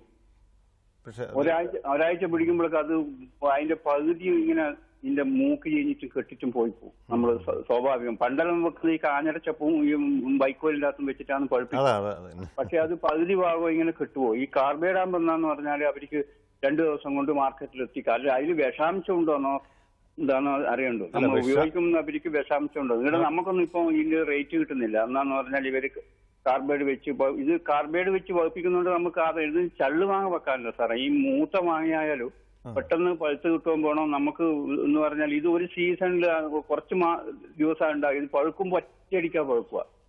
അപ്പൊ നമുക്കത് വില കിട്ടൂല. എന്ന് വെച്ചാൽ ഒരു മൂത്ത മാങ്ങ അതിന്റെ ഉള്ളിലൊരു ഇത് സാധാരണ വെള്ള നിറം ഉണ്ടാവും അതിന്റെ ഉള്ളിൽ. ചള്ളു മാക്ക് മൂപ്പ് പറഞ്ഞാൽ നമുക്ക് വെള്ളം ഒരു ലൈറ്റ് മഞ്ഞ വരാൻ തുടങ്ങുമ്പോൾ പഴുത്ത മാക്ക് നല്ല മധുരം ഉണ്ടാവും. അപ്പൊ അത് പിന്നെ നമുക്കിത് പറിച്ചിട്ട് കൂടുതലായിട്ട് ഇങ്ങനെ പോകണ്ടെങ്കിൽ പെട്ടെന്ന് മറ്റേത് കഴിഞ്ഞാൽ ഒരു ഈ ഏപ്രിൽ മാസം കഴിഞ്ഞ് ഒരു മഴ പെയ്ത് കഴിഞ്ഞാൽ ഇത് പിന്നെ 2 ദിവസം കൊണ്ട് പെട്ടെന്ന് നാട്ടിലുള്ള മാങ്ങ കംപ്ലീറ്റ് കൊടുക്കും. അന്നേരം ഇതിന് മാർക്കറ്റ് ഉണ്ടാവില്ല. ഇപ്പൊ ഇത് നമുക്ക് വില ഊട്ടിക്കൊണ്ടുവരുന്നതെന്ന് പറഞ്ഞാൽ ഇത് ഇങ്ങനെ ഇത് വെച്ച് പറിപ്പിച്ച് കൊണ്ടുപോകുന്നുണ്ട് എന്ന് പറഞ്ഞാൽ മൂക്ക് തന്നെ അവര് കുറച്ച് 1 മാസം 1.5 മാസം എല്ലാം ഒരു സ്ഥലത്തു നിന്ന് തന്നെ അവർക്ക് കുറച്ച് വിൽക്കാൻ കഴിയുന്നുണ്ട്. ഇപ്പൊ നമ്മൾ ഈ നാച്ചുറലായിട്ട് പിന്നെ പകുതിയാണെങ്കിൽ 2 ആഴ്ച സമയം കൊണ്ട് മാങ്ങ കംപ്ലീറ്റ് പോകും. മനസ്സിലായി. അപ്പൊ അത് ആ ഇനത്തിന്റെ ഒരു പ്രത്യേകതയാണെന്ന് ഞാൻ മനസ്സിലാക്കുന്നത്. 2 ആഴ്ച ഉൽപ്പന്നങ്ങൾ അവിടെ കൊണ്ടുവരാം. അതെ. 2 ആഴ്ച പഴുക്കാൻ സമയം വേണ്ടി വരുന്ന ഒരു ഇനമായതുകൊണ്ടാണ് ഈ പ്രശ്നം. 2 ആഴ്ച വേണ്ട സാർ, നമ്മൾ ഒരാഴ്ചയെ കൊണ്ട് നമ്മൾ പറിച്ച് ഈ ചുണ്ട് ചുവന്ന് തന്നെ പറിച്ച് വെച്ചാൽ അതിന് കംപ്ലീറ്റ് ചോപ്പ് വരണ്ടെങ്കിൽ ഒരാഴ്ച വേണം. Okay okay. അന്നേരം കുറെ മാങ്ങ ഒരു പകുതിയിൽ എല്ലായിടത്ത് മാങ്ങ കേടായിട്ട് പോയി. മനസ്സിലായി. അതെ, ഇതിനകത്ത് നമുക്ക് തരാൻ പറ്റുന്ന ഉപദേശം എന്ന് പറഞ്ഞാൽ കാൽഷ്യം കാർബൈഡ് വെച്ച് ഒരു കാരണവശാലും പഴുപ്പിക്കുന്നത് അനുവദനീയമല്ല. നിയമപരമായിട്ടത് ഏതെങ്കിലും തരത്തിൽ അത് ആരെങ്കിലും പരാതി കൊടുത്ത് ഇത് പിടിക്കപ്പെട്ടാൽ ഇത് ശിക്ഷാർഹമായ ഒരു, കാരണം 1954 മുതലേ നിരോധിക്കപ്പെട്ട ഒരു നിയമമാണ്. പിന്നെ അതിൻ്റെ ദോഷവശം ഞാൻ ആദ്യമേ വിശദീകരിച്ചു. ഈ കാൽഷ്യം കാർബൈഡ് അന്തരീക്ഷത്തിലുള്ള ഈർപ്പവുമായിട്ട് റിയാക്ട് ചെയ്ത് അതിൽ നിന്ന് വരുന്ന അസറ്റിലീൻ വാതകം, ഈ അസറ്റിലീൻ വാതകം മാങ്ങയ്ക്കകത്ത് കയറുന്നില്ല എന്നുള്ളത് സത്യമാണ്. എന്നാൽ എഥിലീൻ എന്ന് പറയുന്നതാണ് യഥാർത്ഥത്തിൽ നാച്ചുറലായിട്ട് പഴുക്കാൻ സഹായിക്കുന്ന ഹോർമോൺ. ഈ എഥിലീൻ സാധാരണ നമ്മൾ പുകയ്ക്കാറുണ്ടല്ലോ പഴുപ്പിക്കാൻ വേണ്ടി, കൊലയൊക്കെ പഴുപ്പിക്കാൻ. ആ പുകയ്ക്കകത്തുള്ള എഥിലീൻ്റെ പ്രവർത്തനം കൊണ്ടാണ് ആ പഴുക്കൽ പ്രക്രിയ ത്വരിതപ്പെടുത്താൻ സാധിക്കുന്നത്. അപ്പോൾ ആ രീതിയിൽ ഉള്ള സ്വാഭാവികമായിട്ട് പഴുപ്പിക്കാൻ നമ്മൾ തിരി കത്തിച്ച് വയ്ക്കാറുണ്ട്, ചന്ദനത്തിരി കത്തിച്ച് വയ്ക്കാറുണ്ട്, പുകയ്ക്കാറുണ്ട്. ഇത്തരം കാര്യങ്ങളാണ് നൈസർഗികമായിട്ടുള്ള പഴുക്കൽ പ്രോസസ്സിനെ സഹായിക്കുന്നത്. കാർബൈഡ് തീർച്ചയായിട്ടും നിരോധിക്കപ്പെട്ട ഒരു മാർഗമാണ്. അതുകൊണ്ട് അത് ഒന്ന് ചോദിച്ചോട്ടെ, ഇപ്പം ഉപഭോക്താക്കളുടെ കയ്യിൽ എത്തുന്നതിന് മുമ്പ് ഗോഡൌണുകളിലൊക്കെ വെച്ച് ഇടനിലക്കാർ ചെയ്യുന്ന ഇത്തരം ദോഷപ്പെട്ട പ്രവൃത്തികൾ, അതിനെ നമുക്ക് കണ്ടുപിടിക്കാനോ ഭക്ഷ്യസുരക്ഷാ വകുപ്പിനോ ഏതെങ്കിലും മാർഗമുണ്ടോ? അങ്ങനെയാണെങ്കിൽ അതിന്റെ മേൽ നടപടി എവിടെയെങ്കിലും ശക്തമായി എടുത്തിട്ടുണ്ടോ? ഉണ്ട്. നിയമം വളരെ ശക്തമായ നടപടികൾ എടുക്കുന്നുണ്ട്. ഇതിന് ഭക്ഷ്യസുരക്ഷാ വകുപ്പാണ്, കൃഷി വകുപ്പല്ല, ആരോഗ്യ വകുപ്പിന്റെ കീഴിലുള്ള ഭക്ഷ്യസുരക്ഷാ കമ്മീഷണറുടെ കീഴിൽ പ്രവർത്തിക്കുന്ന ഭക്ഷ്യസുരക്ഷാ ഉദ്യോഗസ്ഥരുടെ ശ്രദ്ധയിലാണ് കൊണ്ടുവരേണ്ടത്. പക്ഷേ അവർക്കും ഈ പറഞ്ഞ കാൽഷ്യം കാർബൈഡ് അല്ലെങ്കിൽ കാൽഷ്യം കാർബൈഡിൽ നിന്നുണ്ടാകുന്ന വാതകം അസറ്റിലിനാണ്. ഈ വാതകം സ്വാഭാവികമായിട്ടും അത് ബാഷ്പീകൃതമായ രീതിയിൽ അതങ്ങ് അന്തരീക്ഷത്തിലേക്ക് ലയിച്ചു പോകും. അത് നമുക്ക് ടെസ്റ്റ് ചെയ്ത് കണ്ടുപിടിക്കാൻ ഒക്കത്തില്ല. കാൽഷ്യം കാർബൈഡിൽ നിന്ന് അസറ്റിലിൻ ഉണ്ടായി കഴിയുമ്പോൾ അവശേഷിക്കുന്നത് ചുണ്ണാമ്പാണ്, കാൽഷ്യം ഹൈഡ്രോക്സൈഡാണ്. അതിൽ നിന്നും അപ്പോൾ ഈ ഉപയോഗിച്ച സാധനം തെളിവ് സഹിതം പിടിക്കപ്പെട്ടാൽ മാത്രമേ നടപടിയെടുക്കാനൊക്കത്തുള്ളൂ. അപ്പോൾ അവർ വന്ന് പരിശോധിച്ച്, നേരിട്ട് ഈ ഗോഡൌണിൽ പരിശോധിച്ച് ഈ കാൽഷ്യം കാർബൈഡ് കണ്ടെത്തുകയും അതിൻ്റെ രാസപരിശോധന തെളിവ് സഹിതം പൂർണ്ണമായിട്ട് തെളിയുകയാണെങ്കിൽ നടപടിയെടുക്കുന്നുണ്ട്. അങ്ങനെ പലയിടത്തും പിടിച്ചു. അതിനുള്ള നിയമ നടപടികൾ എടുത്തതായിട്ട് എനിക്കറിയാം. നമ്മുടെ വകുപ്പല്ല, കൃഷി വകുപ്പല്ല, ആരോഗ്യ വകുപ്പാണ് അത് ചെയ്യുന്നത്. സർ, ഇതിനകത്ത് നമുക്ക് എത്ര ശക്തമായി ഇടപെട്ടാലും യാഥാർത്ഥ്യങ്ങളായിട്ട് തന്നെ നിൽക്കുകയാണ്. ഇപ്പം നമുക്ക് പഴം പച്ചക്കറി മേഖലയിൽ ഒരുപാട് തരത്തിലുള്ള മൂല്യവർദ്ധിത ഉൽപ്പന്നങ്ങൾ ഉണ്ടാക്കാൻ വേണ്ടിയിട്ടുള്ള ശക്തമായ കാൽവയ്പ്പുകൾ ഇപ്പം വന്നിട്ടുണ്ട്. ഇപ്പം കൃഷി വകുപ്പിൽ തന്നെ വാല്യൂ അഡീഷൻ ഏറ്റവും കൂടുതൽ ഊന്നൽ കൊടുത്ത് ഒരുപാട് പദ്ധതികൾ മുന്നോട്ട് കൊണ്ടുവരികയാണ്. അപ്പോൾ ആ മേഖലയിലേക്ക് വന്നു കഴിഞ്ഞാൽ ഈ പൈസ പെട്ടെന്ന് നഷ്ടപ്പെട്ടു പോകും, പെട്ടെന്ന് ചീഞ്ഞു പോകും, അല്ലെങ്കിൽ ഒന്നിച്ച് പഴുത്താൽ ഉള്ള അവസ്ഥ, മറ്റ് ഓഫ് സീസണിൽ എങ്ങനെ ഇതിനെ കൊണ്ടുവരാൻ പറ്റും, ഈ മേഖലയിൽ അവബോധം ഉണ്ടാകുകയും തീർച്ചയായും സുരേഷിനെ പോലെയുള്ള ആൾക്കാരെ സഹായിക്കാൻ തന്നെ നല്ല രീതിയിലുള്ള പദ്ധതികൾ വരുന്നുണ്ട്. അതിനകത്ത് ഞങ്ങൾക്ക് എല്ലാവർക്കും അതിനകത്ത് വളരെ സന്തോഷപൂർവ്വം അതിനെ ഉറ്റുനോക്കിക്കൊണ്ട് നിൽക്കുകയാണ്. എല്ലാ മേഖലയിലും തന്നെ വാല്യൂ അഡീഷൻ, മൂല്യവർദ്ധിത ഉൽപ്പന്നങ്ങൾ ഉണ്ടാക്കാനും നമ്മുടെ കർഷകർക്ക് അവരുടെ ഉൽപ്പാദിപ്പിക്കുന്ന സാധനങ്ങൾക്ക് പരമാവധി, നാടൻ സാധനങ്ങളാണെങ്കിൽ അതിന് പരമാവധി വില കൊടുക്കാനുള്ള നീക്കങ്ങൾ ഉണ്ടായിട്ടുണ്ട്. എന്തായാലും വിളിച്ചതിന് നന്ദി. സാർ, നമുക്ക് തിരിച്ചു വരാം. അപ്പോൾ എനിക്ക് അതിനകത്ത് വേറൊരു കാര്യം പറയാനുള്ളത്, നമുക്ക് ഈ ഇങ്ങനെ പറയുമ്പോഴും ആരോഗ്യ വകുപ്പ് പ്രത്യേകം മാറി നിൽക്കുന്നത് ശരിയല്ല. നമുക്ക് ഈ ഒരു മേഖലയിൽ ഹോർമോണൽ സ്റ്റഡീസ്, പ്രത്യേകിച്ച് എൻഡോക്രൈൻ പോലെയുള്ള ഗ്രന്ഥികളുടെ ഉൽപാദനവുമായി ബന്ധപ്പെട്ട് ഏറ്റവും ലേറ്റസ്റ്റ് ആയിട്ട് ഒരുപാട് ഫീച്ചേഴ്സ് വന്നിട്ടുണ്ട്. എന്താണ് അതിനെപ്പറ്റി സാറിൻ്റെ കാഴ്ചപ്പാട്? ഈ അടുത്ത കാലത്ത് 2014-15 വർഷങ്ങളിലാണ് ഈ ഒരു പ്രത്യാഘാതം അല്ലെങ്കിൽ കീടനാശിനികൾക്കുള്ള ഈ ഒരു സൈഡ് ഇഫക്റ്റിനെ പറ്റി കൂടുതൽ വിവരങ്ങൾ പുറത്തു വന്നത്. പക്ഷേ നമ്മുടെ ഇന്ത്യയിൽ, പ്രത്യേകിച്ച് കേരളത്തിലൊന്നും ഒരു മെഡിക്കൽ ഗവേഷകരാരും പഠനം അധികം പഠിക്കാത്തൊരു വിഷയമാണ്. കാര്യം ഞാൻ പറഞ്ഞല്ലോ, ആദ്യം മുതലേ നമ്മുടെ പരിശോധനയിൽ കണ്ടെത്തുന്ന കീടനാശിനി, ഉദാഹരണത്തിന് ഫെൻവാലറേറ്റ് എന്നൊരു കീടനാശിനിയുണ്ട്, മെത്തോമൈൽ, നമ്മൾ കഴിഞ്ഞ വർഷം നിരോധിച്ച മെത്തോമൈൽ, അങ്ങനെയുള്ള ചില കീടനാശിനികൾ വളരെ നേരിയ അളവിൽ ഉള്ളിലെത്തിയാൽ അത് ഹോർമോൺ പോലെ പ്രവർത്തിക്കുമെന്നാണ് ഈ എൻഡോക്രൈൻ ഡിസ്റപ്റ്റർ എന്ന് പറയുന്ന ഈ പ്രതിഭാസത്തിൻ്റെ വിശദീകരണം. ഹോർമോണിനെ പോലെ മനുഷ്യ ശരീരത്തിൽ ഉള്ള ഓരോ ഹോർമോണിനും ഓരോ ധർമ്മമുണ്ട്. പുരുഷ ഹോർമോൺ ടെസ്റ്റോസ്റ്റിറോണുണ്ട്, സ്ത്രീ ഹോർമോൺ ഈസ്ട്രജനുണ്ട്. അത് നമ്മുടെ ശരീരത്തിൽ നമ്മുടെ സൃഷ്ടിയുടെ ഭാഗമായിട്ട് കൃത്യസമയങ്ങളിൽ അത് പ്രവർത്തിക്കേണ്ട സമയത്ത് പ്രവർത്തിക്കും, അത് ഉണ്ടാവേണ്ട സമയത്ത് ഉണ്ടാവും. പക്ഷെ നമ്മൾ കഴിക്കുന്ന ഭക്ഷണത്തിൽ കൂടെ ഇതിനെ അനുകരിക്കുവാൻ കഴിവുള്ള വിഷാംശം മോളിക്യൂളുകൾ, അതിൻ്റെ തന്മാത്രകൾ ചെന്നാൽ എന്താ സംഭവിക്കുന്നതെന്ന് വളരെ വിശദമായി പഠിക്കേണ്ട വിഷയമാണ്. അപ്പോൾ ഒരുപാട് സംശയങ്ങൾ. ഇതുപോലെ മറ്റൊരു ചോദ്യം എപ്പോഴും വരാറുള്ളതാണ് ക്യാൻസർ. കീടനാശിനി കൊണ്ട് ക്യാൻസർ ഉണ്ടാകും. നമുക്ക് തെളിവില്ല. കാരണം അതിൻ്റെ തെളിവ്, അതിൻ്റെ കാര്യകാരണ ബന്ധം പഠിച്ച് തെളിയിക്കേണ്ടത് ആരോഗ്യ ഗവേഷകരാണ്. നമുക്ക് ആരോഗ്യ സർവകലാശാലയുണ്ട്, വളരെ പ്രശസ്തമായ മെഡിക്കൽ കോളേജുകളുണ്ട്, PG ഗവേഷകരും DM ഗവേഷകരുമൊക്കെ പഠിക്കേണ്ട വിഷയമാണ്. ഇത് അത്ര എളുപ്പത്തിൽ പഠിക്കാനൊക്കത്തില്ല. കാരണം തെളിയിക്കണം, കാരണം തെളിയിക്കണം. ഇതുകൊണ്ട് ഒരാൾക്കൊരു രോഗിക്ക് ഒരു ക്യാൻസറോ അല്ലെങ്കിൽ മറ്റേതെങ്കിലും എൻഡോക്രൈൻ ഡിസ്റപ്ഷനോ ഉണ്ടായെങ്കിൽ അതിൻ്റെ കാരണം അയാൾ മുൻപ് കഴിച്ചത്, നമ്മളോട് ഇന്നലെ അല്ലെങ്കിൽ മിനിഞ്ഞാന്ന് കഴിച്ച ഭക്ഷണം എന്താണെന്ന് ചോദിച്ചാൽ പെട്ടെന്ന് നമുക്ക് ഓർത്തെടുക്കാൻ എളുപ്പമായിരിക്കില്ല. കഴിഞ്ഞ 2-3 വർഷങ്ങളായിട്ട് നമ്മുടെ ഉള്ളിൽ എത്തിക്കൊണ്ടിരുന്ന ഭക്ഷണത്തിൽ കൂടെ ഉണ്ടായിരുന്ന മാലിന്യത്തിൽ നിന്നാകാം ഇതുണ്ടാകേണ്ടത്. അപ്പോൾ അവിടെയാണ് ആ കോസ് ഇഫക്റ്റ് തെളിയിക്കാനുള്ള പ്രായോഗിക ബുദ്ധിമുട്ടുണ്ട്. ഇതാണ് നമ്മുടെ പ്രതിസന്ധി. അതുകൊണ്ട് നമുക്ക് ഇല്ല എന്ന് പറയാൻ ഒക്കുന്നില്ല, ഉണ്ടെന്ന് പറയാൻ ഒക്കുന്നില്ല. പക്ഷേ ഇതിനെപ്പറ്റി പല ഇൻ്റർനെറ്റിൽ പരതിയാൽ വളരെ വളരെ വളരെ ഇൻഫർമേഷൻ കിട്ടുന്നുണ്ട്. ആധികാരികമായിട്ട് വിദേശ രാജ്യങ്ങൾ പഠിച്ചിട്ടുണ്ട്. അവർ പല കീടനാശിനികളും ക്യാൻസർ ഉണ്ടാക്കുന്നില്ല എന്ന് വ്യക്തമായിട്ട് പറയുന്നുണ്ട്. പക്ഷേ ചിലതിനെങ്കിലും, വളരെ ചുരുക്കം ചിലതിന് ഉണ്ടെന്ന് പറയുന്നുണ്ട്. കൂടുതലും ചോദ്യചിഹ്നമാണ്. അതായത് ഉണ്ടോ ഇല്ലയോ എന്ന് വ്യക്തമായിട്ട് പറയാനൊക്കാത്ത ആ സംശയദൃഷ്ടി ഇരിക്കുകയാണ് ഇപ്പോഴും. അപ്പോൾ ഈ സംശയമാണ് ആയിരിക്കാം നമ്മുടെ മനസ്സിലും ഇതേ സംശയമാണ് വരുന്നത്. കാരണം നമ്മൾ ഇപ്പോൾ തന്നെ ഏതാണ്ട് 55,000 പുതിയ ഓരോ വർഷവും 55,000-ലധികം ക്യാൻസർ രോഗികളാണ് കേരളത്തിലെ ആശുപത്രികളിൽ എത്തുന്നതെന്നാണ് RCCയുടെ കണക്ക്. ഇതിനൊക്കെ പല പല കാരണങ്ങളായിരിക്കും. നമുക്കൊരിക്കലും ആ വിഷയത്തിലേക്ക് കയറാനുള്ള അവകാശമില്ല. നമ്മൾ കൃഷി വിദഗ്ധരാണ്. എങ്കിലും ഇത് എന്തുകൊണ്ടാണ്, അല്ലെങ്കിൽ എന്തൊക്കെയാണ് ഇതിനുള്ള കാരണങ്ങൾ എന്നുള്ളതിനെപ്പറ്റി കൂടുതൽ പഠനം നടക്കണം, കൂടുതൽ ചർച്ച നടക്കണം, കൂടുതൽ ഗവേഷണം നടക്കണം. അതിന് കൃഷി വകുപ്പ്, ആരോഗ്യ വകുപ്പ്, പരിസ്ഥിതി വകുപ്പ് എല്ലാവരും ഒന്നിച്ചു ചേർന്നെങ്കിലേ അതിനൊരു ഉത്തരം ലഭിക്കുകയുള്ളൂ. ഞാൻ മറ്റൊരു കാര്യം ചോദിക്കുകയാണ്. ഇപ്പം ഞങ്ങളെയൊക്കെ ഞെട്ടിച്ചുകൊണ്ട് 2 ദിവസം മുമ്പ് കുറച്ച് നാൾ അത് മൂടി വയ്ക്കപ്പെട്ടിരുന്നോ എന്താണെന്ന് എനിക്കറിയില്ല. പക്ഷെ എന്തായാലും നമ്മൾ ഗ്രീൻ ട്രയാങ്കിളിൽ പറയുന്ന പച്ച ത്രികോണത്തിൽ നമ്മൾ പൂർണ്ണമായി ജൈവ കീടനാശിനി എന്ന് അവകാശപ്പെട്ടിരുന്ന അല്ലെങ്കിൽ വിശ്വസിച്ചിരുന്ന കർഷകർക്ക് യാതൊരു പ്രശ്നങ്ങളും ഉപാധികളും മുന്നിൽ വെക്കാതെ ഞങ്ങളെല്ലാം പ്രിസ്ക്രൈബ് ചെയ്തുകൊണ്ടിരുന്ന പല കീടനാശിനികളിലും, ജൈവ കീടനാശിനികളിൽ ശക്തമായ രാസ കീടനാശിനികളുടെ മായം കലർന്നിട്ടുണ്ടെന്ന് പറയുന്നു. ഇത് വിശ്വസിക്കാമോ? ഇത് കുറെ കാലമായിട്ട് സംശയിക്കപ്പെട്ടിരുന്ന ഒരു വസ്തുതയാണ്. പക്ഷേ ഇതിനുള്ള വലിയൊരു തടസ്സം, നമുക്ക് കീടനാശിനികളുടെ ഗുണനിലവാരം പരിശോധിക്കുവാൻ നമുക്കൊരു ആക്ടുണ്ട്, ഇൻസെക്ടിസൈഡ് ആക്ട്. അതിനെ 1968 അതിനെ അടിസ്ഥാനമാക്കി ഉണ്ടാക്കിയ നിയമങ്ങളാണ് 1971 ഇൻസെക്ടിസൈഡ് റൂൾസ്. അപ്പോൾ ഈ 2 ആക്ടിലും റൂൾസിലും പ്രത്യേകം നിർവചിച്ചിട്ടുള്ളത് കീടനാശിനി, കളനാശിനി, കുമിൾനാശിനി, ഗ്രോത്ത് റെഗുലേറ്റർ. ഈ വകുപ്പുകളിലൊന്നും പെടാത്ത ഒരു പുതിയ വകുപ്പാണ് ജൈവ സംരക്ഷക ഉൽപ്പന്നങ്ങൾ എന്നുള്ള പേരിൽ പല സംസ്ഥാനത്തെയും കീടനാശിനി കമ്പനികൾ ഉൽപ്പാദിപ്പിച്ച് നമ്മുടെ കേരളത്തിലെ വിതരണക്കാരടക്കം നമ്മുടെ കേരളത്തിൽ കൃഷി മരുന്ന് കിട്ടുന്ന കടകളിലെല്ലാം ഒരു ജൈവം വേണമെന്ന് പറഞ്ഞ് ഞാൻ ചെന്നാൽ എനിക്ക് ഒരു 10-15 പ്രോഡക്റ്റെങ്കിലും അവിടെ കിട്ടും.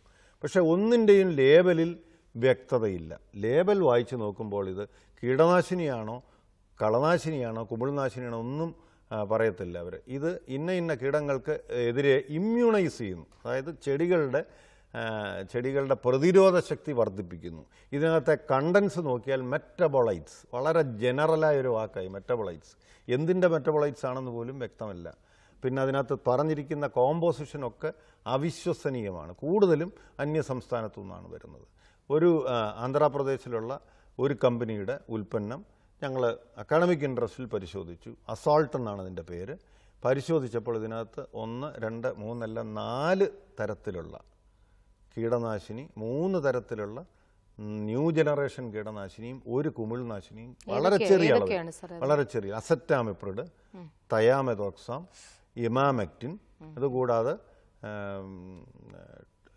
അതുകൂടാതെ ഒരു ഹെക്സാകൊണാസോൾ എന്നുള്ള ഒരു കുമിൾനാശിനിയുടെ അംശം കണ്ടെത്തി. പക്ഷേ ഇത് നിയമപരമായിട്ട് ഇത് പരിശോധിക്കാനോ. സർ, ഈ ഒരു കോമ്പിനേഷൻ വന്നപ്പോഴേ ഇപ്പൊ നീരൂറ്റി കുടിക്കുന്ന പ്രാണികള്, അതുപോലെ പുഴു, വണ്ട്, ഇങ്ങനെ പല കാറ്റഗറിയിലുള്ളവരെ കൊല്ലാനുള്ള തീർച്ചയായിട്ടും ഒരു മിക്സ്ചറാണ്. അതെ അതെ, വളരെ ലോജിക്കലായിട്ട് ഉണ്ടാക്കിയ ഒരു കോക്ടെയിലാണ്. വളരെ ശാസ്ത്രീയമായിട്ട് ഗവേഷണ വികസന പ്രവർത്തനം നടത്തിയ അതാണ് ഇവിടെയാണ് നമ്മൾ കൂടുതൽ സൂക്ഷിക്കേണ്ടത്. ഇത് ജൈവ കീടനാശിനിയാണെന്ന് പറഞ്ഞ് കുറേ മാസങ്ങളായിട്ട്, വർഷങ്ങളായിട്ട് നമ്മുടെ ആൾക്കാർ ഉപയോഗിച്ചു വന്നുകൊണ്ടിരുന്നു. അപ്പോൾ ഇതിന് വേണ്ടത് ശാസ്ത്രീയമായ നിയമപരമായ പരിശോധന നടത്താനുള്ള, ഇത് പരിശോധിക്കാനുള്ള ലാബറട്ടറി സൗകര്യമോ അതിനുള്ള അധികാരമോ ഞങ്ങൾക്കില്ല. ഞങ്ങൾ അവശിഷ്ട വിഷാംശം മാത്രം പഠിക്കാനുള്ള മാൻഡേറ്റേ ഉള്ളൂ. അപ്പോൾ ഇത്തരം കീടനാശിനി ഇതുപോലുള്ള ഒരു പച്ചക്കറിയിൽ സ്പ്രേ ചെയ്തിട്ട് അതിൻ്റെ റെസിഡ്യൂ അല്ലെങ്കിൽ അവശിഷ്ട വിഷം പരിശോധിച്ചപ്പോഴാണ് ഈ കാര്യങ്ങൾ തെളിവായത്. പക്ഷേ അതൊരിക്കലും നമ്മുടെ ഒരു ശാസ്ത്രീയമായ നിയമപരമായ പരിശോധനയാകുന്നില്ല. അതിന് അധികാരപ്പെട്ട അതിന് കഴിയുന്ന ലാബറട്ടറികളുണ്ട്. നമുക്ക് നോർത്ത് ഇന്ത്യയിലുണ്ട്, ഇവിടെ ഹൈദരാബാദിലുണ്ട്. അത്തരം ലാബറട്ടറികളിൽ കൃഷി വകുപ്പ് ഈ ഓർഗാനിക് എന്നുള്ള ലേബലിലുള്ള എല്ലാ കീടനാശിനികളും കുമിൾനാശിനികളും കളനാശിനികളും പരിശോധിക്കാനുള്ള നീക്കം നടക്കുന്നതായിട്ടാണ് ഞാൻ മനസ്സിലാക്കുന്നത്. എന്തായാലും അതിൻ്റെ ഗുണനിലവാരം പരിശോധിക്കേണ്ടതുണ്ട്. കാരണം പൊതുസമൂഹത്തിൽ അല്ലെങ്കിൽ ഇതിൻ്റെ ഉപയോക്താക്കൾ 3 തരത്തിലാണ് ഇതിനകത്ത് കബളിപ്പിക്കപ്പെടുന്നത്. കാരണം ഇത് തിരിച്ചു വരാൻ ഒരു കോൾ വെയിറ്റിംഗ് ആണ്. ഹലോ ഹലോ, ഞാൻ എൻ്റെ പേര് രേണുക, എറണാകുളത്ത് നിന്നാണ് വിളിക്കുന്നത്. ചോദിക്കും. എനിക്കറിയേണ്ടത്, ഈ ഇപ്പം മാർക്കറ്റിൽ കാണുന്നതായ പപ്പായ ശരിക്കും അതിൽ എത്രമാത്രം വിഷാംശം ഉണ്ടെന്നുള്ള എപ്പോഴെങ്കിലും പരിശോധനയിൽ തെളിഞ്ഞിട്ടുണ്ടോ? അതിൽ പണ്ട് പപ്പായ മാർക്കറ്റിൽ കാണുമ്പോൾ അതിലൊരു വെളുത്ത പൂപ്പൽ പോലത്തെ ഒരു സാധനം ഉണ്ട്, അതിപ്പോൾ കാണുന്നില്ല. പക്ഷെ അതിലും എന്തെങ്കിലും മായം ഉണ്ടായിട്ടാണോ അത് കാണുന്നതെന്നാണ് അറിയേണ്ടത്. പപ്പായ അടുത്ത കാലത്താണ് നമ്മുടെ ഫ്രൂട്ട് മാർക്കറ്റിൽ ഇത്രയും പോപ്പുലറായത്. പണ്ട് പപ്പായ, നാടൻ പപ്പായ, അങ്ങനെ പഴക്കടകളിൽ പപ്പായ കാണാൻ തുടങ്ങി അടുത്ത കാലത്താണ്. കാരണം അത് തമിഴ്നാട്ടിലൊക്കെയുള്ള കുറച്ച് നല്ല അത്യുൽപാദന ശേഷിയുള്ള റെഡ് ലേഡി തുടങ്ങിയത് മുറിച്ചാൽ അകത്തെ അതിൻ്റെ കാമ്പിന് നല്ല ഓറഞ്ച് നിറമുള്ള പുതിയ ഇനങ്ങൾ വന്നു. മാത്രമല്ല പപ്പായ വളരെ ആരോഗ്യപ്രദമാണെന്നുള്ളതും തെളിയിക്കപ്പെട്ടു. അങ്ങനെ പപ്പായ കൃഷി കൂടുതൽ വ്യാപിച്ചപ്പോഴാണ് കീടബാധകളും ഉണ്ടായത്. അങ്ങനെയാണ് മാഡം ചോദിച്ച ആ ഒരു പൂപ്പൽ പോലെ കാണുന്ന പൂപ്പലല്ല, അതൊരു ജീവിയാണ്, ഒരു മീലി മൂട്ടയാണ്. പപ്പായയുടെ പുറത്ത് വളരുന്ന ഒരു മീലി മൂട്ട. ഈ മീലി മൂട്ട പെട്ടെന്ന് പെറ്റുപെരുകും. അത് ഇലയുടെ അടിയിലും പപ്പായയുടെ കായിലും ഒക്കെ ബാധിച്ചു കഴിഞ്ഞാൽ അത് മുഴുവൻ പോകും. അപ്പോൾ ഇത് പക്ഷേ ഇടയ്ക്ക് എനിക്ക് ഒരു 1.5-2 വർഷം മുമ്പ് വളരെ തീവ്രമായിട്ട് കേരളത്തിൽ തന്നെ വ്യാപിച്ചു. പക്ഷേ ഇതിന് അതിൻ്റേതായ ഒരു നാച്ചുറൽ കൺട്രോൾ ഉണ്ടായിരുന്നു. അതിനുവേണ്ടി നമ്മൾ അധികം മരുന്നുകളിയൊന്നും കേരളത്തിലൊന്നും ഒരു മരുന്നുകളിയും നടത്തിയിട്ടില്ല. സ്വാഭാവികമായിട്ട് തന്നെ ഇതിനെ നിയന്ത്രിക്കുന്നതിനുള്ള പരാതങ്ങളും അതിനെ നിയന്ത്രിക്കുന്നതിനുള്ള പ്രകൃതിയിൽ തന്നെയുള്ള നിയന്ത്രണ മാർഗങ്ങൾ വഴി അത് കുറഞ്ഞതായിട്ടാണ് കേരളത്തിലെ ഞങ്ങളുടെ നിരീക്ഷണം. എന്നാൽ അന്യ സംസ്ഥാനങ്ങളിൽ ഏക്കർ കണക്കിന് ഈ റെഡ് ലേഡി പോലെയുള്ള പപ്പായ കൃഷി ചെയ്യുന്നിടത്ത് കീടനാശിനി പ്രയോഗിക്കുന്നുണ്ടെങ്കിലും ഞങ്ങളുടെ പരിശോധന, ഞങ്ങൾ അധികം പപ്പായ സാമ്പിൾ പരിശോധിച്ചിട്ടില്ല. പരിശോധിച്ച ഒരു 19 സാമ്പിൾ പരിശോധിച്ചതിൽ ഒരു 2-3 എണ്ണത്തിൽ വളരെ നേരിയ അംശമേ കണ്ടുള്ളൂ. കാരണം പ്രത്യേകിച്ച് പപ്പായയുടെ ഒരു ഫ്രൂട്ട് വളർന്ന് വലുതാകുവാൻ കുറേ നാളുകളെടുക്കും, കുറേ ദിവസങ്ങളെടുക്കും. ഈ കാലയളവ് കൊണ്ട് അഥവാ എന്തെങ്കിലും പ്രയോഗിച്ചിട്ടുണ്ടെങ്കിലും അത് നിശേഷം വിഘടിച്ച് വിഷമില്ലാത്ത അവസ്ഥയിലാകുന്നതായിട്ടാണ് മനസ്സിലാക്കുന്നത്. പരിശോധന തുടരുന്നുണ്ട്. കൂടുതൽ വിവരങ്ങൾ വ്യക്തമാകുമ്പോൾ അത് പൊതുജനങ്ങൾക്ക് അറിയേണ്ട രീതിയിൽ അത് മാധ്യമങ്ങൾ കൂടെ പ്രസിദ്ധീകരിക്കുന്നതായിരിക്കും. ഇതുവരെ ഉള്ള റിപ്പോർട്ട് അനുസരിച്ച് വലുതായിട്ട് പേടിക്കേണ്ടാത്ത പപ്പായ മാത്രമല്ല, പഴവർഗ്ഗങ്ങളിലെ പച്ചക്കറി ആദ്യം ഞങ്ങൾ പറഞ്ഞു, പച്ചക്കറി പോലെ അല്ല. പച്ചക്കറികളെ അപേക്ഷിച്ച് പഴവർഗ്ഗങ്ങളിൽ പേടിക്കാൻ ആകെ മുന്തിരി മാത്രമേ ഉള്ളൂ. മുന്തിരിയും ഇല്ല. പ്രത്യേകിച്ച് പഴവർഗ്ഗങ്ങൾ എന്ന് പറഞ്ഞാൽ വാഴപ്പഴം, ഏത്തപ്പഴം, എല്ലാ ഇനം പഴങ്ങളും കാർഷിക സർവകലാശാലയുടെ ലാബറട്ടറികൾ വിശദമായി പരിശോധന നടത്തിയിട്ടുണ്ട്. ഇതുവരെയും നമ്മുടെ പഴങ്ങളിൽ, വാഴയുടെ ഉൽപ്പന്നമായ പഴങ്ങളിൽ ഒന്നിലും ഒരു വിഷാംശവും കണ്ടെത്തിയില്ല. ഞങ്ങളുടെ വളരെ വിശദമായി പഠിച്ച ഒരു വിഷയമാണ്.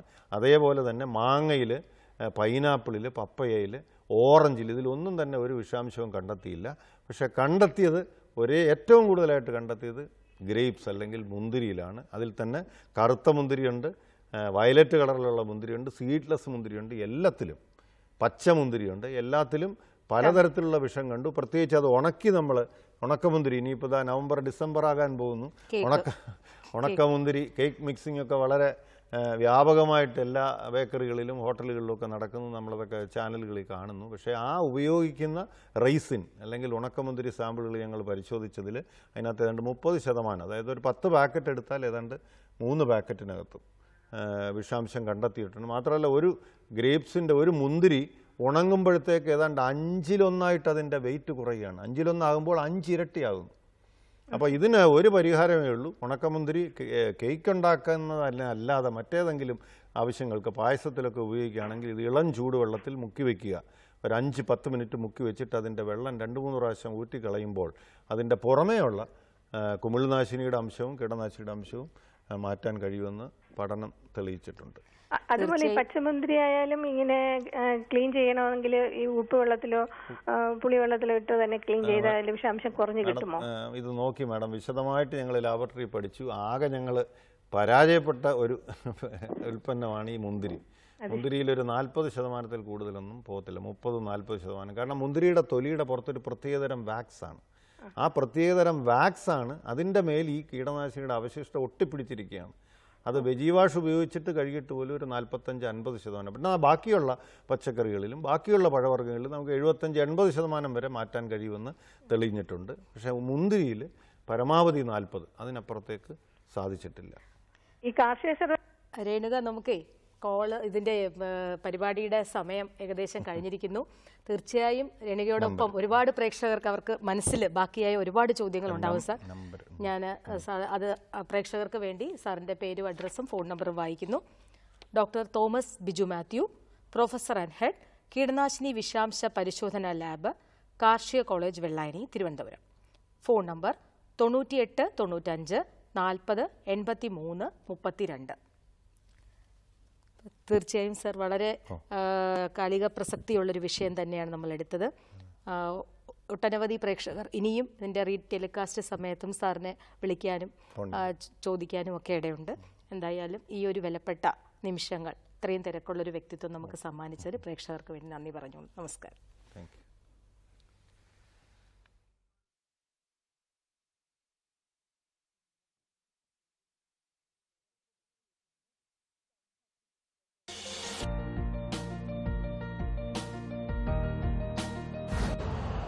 यूरिया का स्वदेशी उत्पादन 70 लाख टन बढ़ाने के लिए 6 उर्वरक संयंत्रों का उद्धार किया जा रहा है।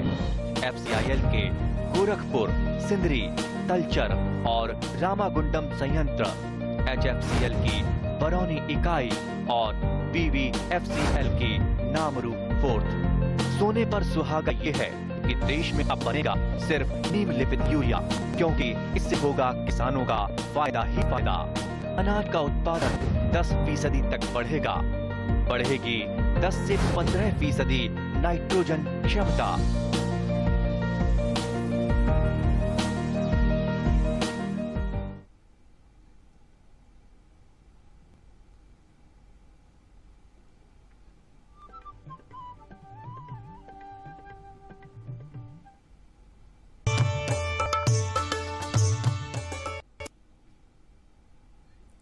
നമസ്കാരം. ദൂരദർശൻ കാർഷിക വാർത്തകളിലേക്ക് സ്വാഗതം. പ്രധാന വാർത്തകൾ. സൂക്ഷ്മ മൂലക പ്രദർശനത്തോട്ടമൊരുക്കാൻ പദ്ധതി. പാലുൽപാദനം വർദ്ധിപ്പിക്കാൻ മിൽക്ക് ഷെഡ് വികസന പദ്ധതി. വയനാട്ടിലെ നെൽ വൈവിധ്യം സന്ദർശിക്കാം. കാർഷിക വാർത്തകൾ വിശദമായി. മണ്ണാരോഗ്യ പരിപാലന പദ്ധതിയുടെ ഭാഗമായി കൃഷിവകുപ്പ് സൂക്ഷ്മ മൂലകങ്ങളുടെ പ്രദർശനത്തോട്ടമൊരുക്കാൻ 50 ലക്ഷം രൂപയുടെ പദ്ധതി നടപ്പാക്കുന്നു. സൂക്ഷ്മ മൂലകങ്ങളുടെ പ്രാധാന്യം പ്രചരിപ്പിക്കുക, ആദായകരമായ വളപ്രയോഗശീലം വ്യാപിപ്പിക്കുക, കർഷകർക്ക് സാങ്കേതിക ജ്ഞാനം പകരാനുള്ള ഉപാധികളായി പ്രദർശനത്തോട്ടങ്ങളെ മാറ്റുക എന്നിവയാണ് പദ്ധതിയുടെ ലക്ഷ്യങ്ങൾ. എല്ലാ ജില്ലകളിലെയും കാർഷിക ക്ഷമതയുള്ള പഞ്ചായത്തുകളെ പദ്ധതിക്ക് തിരഞ്ഞെടുക്കും. നെല്ല്, വാഴ, പച്ചക്കറി, മരച്ചീനി എന്നീ 4 വിളകൾ പ്രധാനമായും കൃഷി ചെയ്യുന്ന പഞ്ചായത്തുകളെയാണ് തിരഞ്ഞെടുക്കുക. 30 സെന്റുള്ള പ്രദർശനത്തോട്ടത്തിൽ നെല്ലിന് 6000 രൂപയും മരച്ചീനിക്ക് 4800 രൂപയും വാഴയ്ക്ക് 12000 രൂപയും പച്ചക്കറിക്ക് 12000 രൂപയും സഹായം ലഭിക്കും. കൂടുതൽ വിവരങ്ങൾക്ക് അടുത്തുള്ള കൃഷിഭവനുകളുമായി ബന്ധപ്പെടുക. മലപ്പുറം ജില്ലാ പഞ്ചായത്തിന്റെ കൃഷി പദ്ധതികൾക്ക് അപേക്ഷ ക്ഷണിച്ചു. നെൽകൃഷിക്കുള്ള കൂലിച്ചെലവ്, കുടുംബശ്രീ യൂണിറ്റുകളുടെ പച്ചക്കറി കൃഷിക്കുള്ള കൂലിച്ചെലവ്, പട്ടികജാതി പട്ടികവർഗ വിഭാഗത്തിൽപ്പെട്ടവരുടെ കുടുംബശ്രീ യൂണിറ്റുകൾ നടത്തുന്ന പച്ചക്കറി കൃഷി എന്നിവയ്ക്ക് നിർദ്ദിഷ്ട മാതൃകയിലുള്ള അപേക്ഷകൾ നവംബർ 11 മുൻപ് കൃഷിഭവൻ മുഖേന പ്രിൻസിപ്പൽ കൃഷി ഓഫീസറുടെ ഓഫീസിൽ ലഭിക്കണം. പദ്ധതിയുടെ വിശദാംശങ്ങളും മാതൃകാ ഫോറങ്ങളും ജില്ലയിലെ എല്ലാ കൃഷിഭവനുകളിലും ലഭ്യമാണ്. സംസ്ഥാനത്ത് ഉൽപാദനക്ഷമതയുള്ള കറവ പശുക്കളുടെ എണ്ണം കുറഞ്ഞുവരുന്ന സാഹചര്യത്തിൽ എണ്ണം നിലനിർത്തുന്നതിനും പാൽ ഉൽപാദനം വർദ്ധിപ്പിക്കുന്നതിനും ക്ഷീരവികസന വകുപ്പ് മിൽക്ക് ഷെഡ് ഡെവലപ്മെന്റ് പ്രോഗ്രാം നടപ്പാക്കുന്നു. ഇതിന്റെ ഭാഗമായി കൊല്ലം, എറണാകുളം എന്നീ ജില്ലകളിൽ ഇന്റഗ്രേറ്റഡ് ഡയറി വികസന പദ്ധതി നടപ്പിലാക്കും. 1 പശു യൂണിറ്റ്, 2 പശു യൂണിറ്റ്, 5 പശുക്കളുടെ യൂണിറ്റ്, 10 പശുക്കളുടെ യൂണിറ്റ്, വിമൻ കാറ്റിൽ കെയർ പ്രോഗ്രാം, ക്ഷീര കർഷകർക്കുള്ള ആവശ്യാധിഷ്ഠിത ധനസഹായം, കാലിത്തൊഴുത്ത് നവീകരണം, കറവ യന്ത്രം വാങ്ങുന്നതിനുള്ള ധനസഹായം എന്നിവ പദ്ധതിയിൽ ഉൾപ്പെടും. കൂടുതൽ വിവരങ്ങൾക്ക് അടുത്തുള്ള ക്ഷീരവികസന ഓഫീസുമായി ബന്ധപ്പെടുക. തിരുവനന്തപുരം ആനയറ വേൾഡ് മാർക്കറ്റിൽ VFPCKയുടെ ആഭിമുഖ്യത്തിൽ കൃഷി ബിസിനസ് കേന്ദ്ര പ്രവർത്തനം ആരംഭിച്ചു. പച്ചക്കറി വിത്ത്, തൈകൾ, ഫലവർഗ തൈകൾ, റെംബുട്ടാൻ, മാവ്, സ്യൂഡോമോണാസ്, ട്രൈക്കോഡെർമ, ഗ്രോ ബാഗ് തുടങ്ങിയവ ഇവിടെ നിന്നും ലഭ്യമാണ്. വിശദ വിവരങ്ങൾക്ക് വിളിക്കേണ്ട ഫോൺ നമ്പർ 8281635530. വയനാട് ജില്ലയിലെ നെൽവൈവിധ്യം സന്ദർശിക്കാം. പനവല്ലിയിലെ തണൽ അഗ്രോ ഇക്കോളജി സെന്ററിൽ സേവ് അവർ റൈസ് ക്യാമ്പയിനിന്റെ നേതൃത്വത്തിലാണ് നെല്ല് കൃഷി ചെയ്ത് സംരക്ഷിക്കുന്നത്. നവംബർ 14 മുതൽ 25 വരെ പൊതുജനങ്ങൾക്കും വിദ്യാർത്ഥികൾക്കും സന്ദർശിക്കുവാനും പഠിക്കുവാനുമായി ഇത് തുറന്നുകൊടുക്കുന്നു. ഇവിടെ കൃഷി ചെയ്യുന്ന 219 ഇനം നാടൻ നെല്ലിനങ്ങളിൽ 164 ഇനം കേരളത്തിന്റെ തനത് നെല്ലിനങ്ങളാണ്. ഇതിൽ വ്യത്യസ്ത നിറത്തിലുള്ള നെല്ലുകൾ, പായസത്തിനുള്ള നെല്ലുകൾ, ഔഷധ ഗുണമുള്ളവ, സുഗന്ധമുള്ളവ, വെള്ളക്കെട്ടിൽ വളരുന്നവ, മലനാട് ഇനങ്ങൾ, വെള്ളപ്പൊക്കത്തെ അതിജീവിക്കുന്നവ എന്നീ ഇനങ്ങളുണ്ട്. ഈ നെൽവൈവിധ്യം സന്ദർശിക്കാൻ താൽപര്യമുള്ളവർക്ക് ഒക്ടോബർ 31 മുൻപ് തണൽ ഓഫീസുമായി ബന്ധപ്പെടാം. ഫോൺ നമ്പറുകൾ 9544329811, 9562678572. ഇമെയിൽ വിലാസം indianricecampaign@gmail.com. ഇനി കമ്പോള നിലവാരം. വെളിച്ചെണ്ണ കൊച്ചി 9400 രൂപ, കോഴിക്കോട് 10500 രൂപ, തൃശൂർ 9500 രൂപ. കൊപ്ര കൊച്ചി 6395 രൂപ, കോഴിക്കോട് 6500 രൂപ, തൃശൂർ 6520 രൂപ. കുരുമുളക് അൺഗാർബിൾഡ് 68000 രൂപ, ഗാർബിൾഡ് 71000 രൂപ. ചുക്ക മീഡിയം 12500 രൂപ, ബസ് 14000 രൂപ. മഞ്ഞൾ സേലം 9400 രൂപ, ഈറോഡ് 9600 രൂപ. കൊച്ചി റബ്ബർ RSS 5ാം ഗ്രേഡ് 11000 രൂപ, റബ്ബർ RSS 4ാം ഗ്രേഡ് 11600 രൂപ. കോട്ടയം റബ്ബർ RSS 5ാം ഗ്രേഡ് 11000 രൂപ, റബ്ബർ RSS 4ാം ഗ്രേഡ് 11650 രൂപ. കമ്പോള നിലവാരം കൊച്ചിയിൽ. വെളിച്ചെണ്ണ 9400 രൂപ, കൊപ്ര 6395 രൂപ, പിണ്ണാക്ക് എക്സ്പെല്ലർ 2100 രൂപ, പിണ്ണാക്ക് റോട്ടറി 2300 രൂപ. കുരുമുളക് അൺഗാർബിൾഡ് 68000 രൂപ, ഗാർബിൾഡ് 71000 രൂപ. ചുക്ക മീഡിയം 12500 രൂപ, ബസ് 14000 രൂപ. മഞ്ഞൾ നാടൻ 11500 രൂപ, അടയ്ക്ക പുതിയത് 18000-നും 19000-നും മധ്യേ. ജാതിക്ക തൊണ്ടൻ കിലോഗ്രാമിന് 200-നും 240-നും മധ്യേ. ജാതിക്ക തൊണ്ടില്ലാത്തത് കിലോഗ്രാമിന് 400-നും 450-നും മധ്യേ. ജാതിപത്രി കിലോഗ്രാമിന് 550-നും 875-നും മധ്യേ. ഗ്രാമ്പൂ കിലോഗ്രാമിന് 750 രൂപ. റബ്ബർ RSS 5ാം ഗ്രേഡ് 11000 രൂപ, റബ്ബർ RSS 4ാം ഗ്രേഡ് 11600 രൂപ. ഒട്ടുപാൽ 7400 രൂപ, ലാറ്റക്സ് 7000 രൂപ. കമ്പോള അവലോകനം. ടെർമിനൽ വിപണി ഉത്സവ ആഘോഷങ്ങളിലേക്ക് ശ്രദ്ധ തിരിച്ചു. ഉത്തരേന്ത്യൻ വ്യാപാരികൾ ഇനി ദീപാവലി ആഘോഷങ്ങൾ കഴിഞ്ഞ് വാരമധ്യത്തോടെ മാത്രമേ രംഗത്ത് തിരിച്ചെത്തൂ. വാങ്ങലുകാരുടെ പിന്മാറ്റം സുഗന്ധവ്യഞ്ജനങ്ങളുടെ ഇടപാടുകളെ ബാധിച്ചു. ഡിമാൻഡ് മങ്ങിയത് കുരുമുളക് വില താഴാൻ കാരണമായി. ചുക്ക്, മഞ്ഞൾ, ജാതിക്ക വിലകളിൽ മാറ്റമില്ല. ഏലക്കയുടെ മുന്നേറ്റം തുടരുന്നു. ഇന്ന് സ്റ്റേറ്റ് ട്രേഡിംഗ് കോർപ്പറേഷനിൽ നടന്ന ലേലത്തിൽ 52 ടൺ ഏലക്കയുടെ കൈമാറ്റം നടന്നു. മികച്ച ഇനം ഏലക്ക കിലോയ്ക്ക് 1321 രൂപയായി ഉയർന്നു. ശരാശരി ഇനങ്ങൾക്ക് ലഭിച്ച പരമാവധി വില 1123 രൂപയാണ്. രാജ്യത്ത് ഏറ്റവും കൂടുതൽ ഭക്ഷ്യ എണ്ണയുടെ ഇടപാടുകൾ ദീപാവലി വേളയിലാണെങ്കിലും പ്രാദേശിക തലത്തിൽ വെളിച്ചെണ്ണയ്ക്ക് ആവശ്യം ഉയർന്നില്ല. സംസ്ഥാനത്ത് കൊപ്ര സ്റ്റഡി നിലവാരത്തിലാണ്. വ്യാവസായിക ഡിമാൻഡ് മങ്ങിയത് റബ്ബർ വിപണിയെ നിർജ്ജീവമാക്കി. റബ്ബർ ഷീറ്റ്, ലാറ്റക്സ് വിലകളിൽ മാറ്റമില്ല. ഇനി കാലാവസ്ഥ. കണ്ണൂർ കൂടിയ താപനില 33.9 ഡിഗ്രി സെൽഷ്യസ്, കുറഞ്ഞ താപനില 25.2 ഡിഗ്രി സെൽഷ്യസ്. കോഴിക്കോട് 32.3, 25.6. കൊച്ചി 30.4, 23.8. ആലപ്പുഴ 31.4, 24.9. പുനലൂർ 33.6, 24.5. തിരുവനന്തപുരം 32.5, കുറഞ്ഞ താപനില 23.8 ഡിഗ്രി സെൽഷ്യസ്. കാർഷിക വാർത്തകൾ കഴിഞ്ഞു. നമസ്കാരം.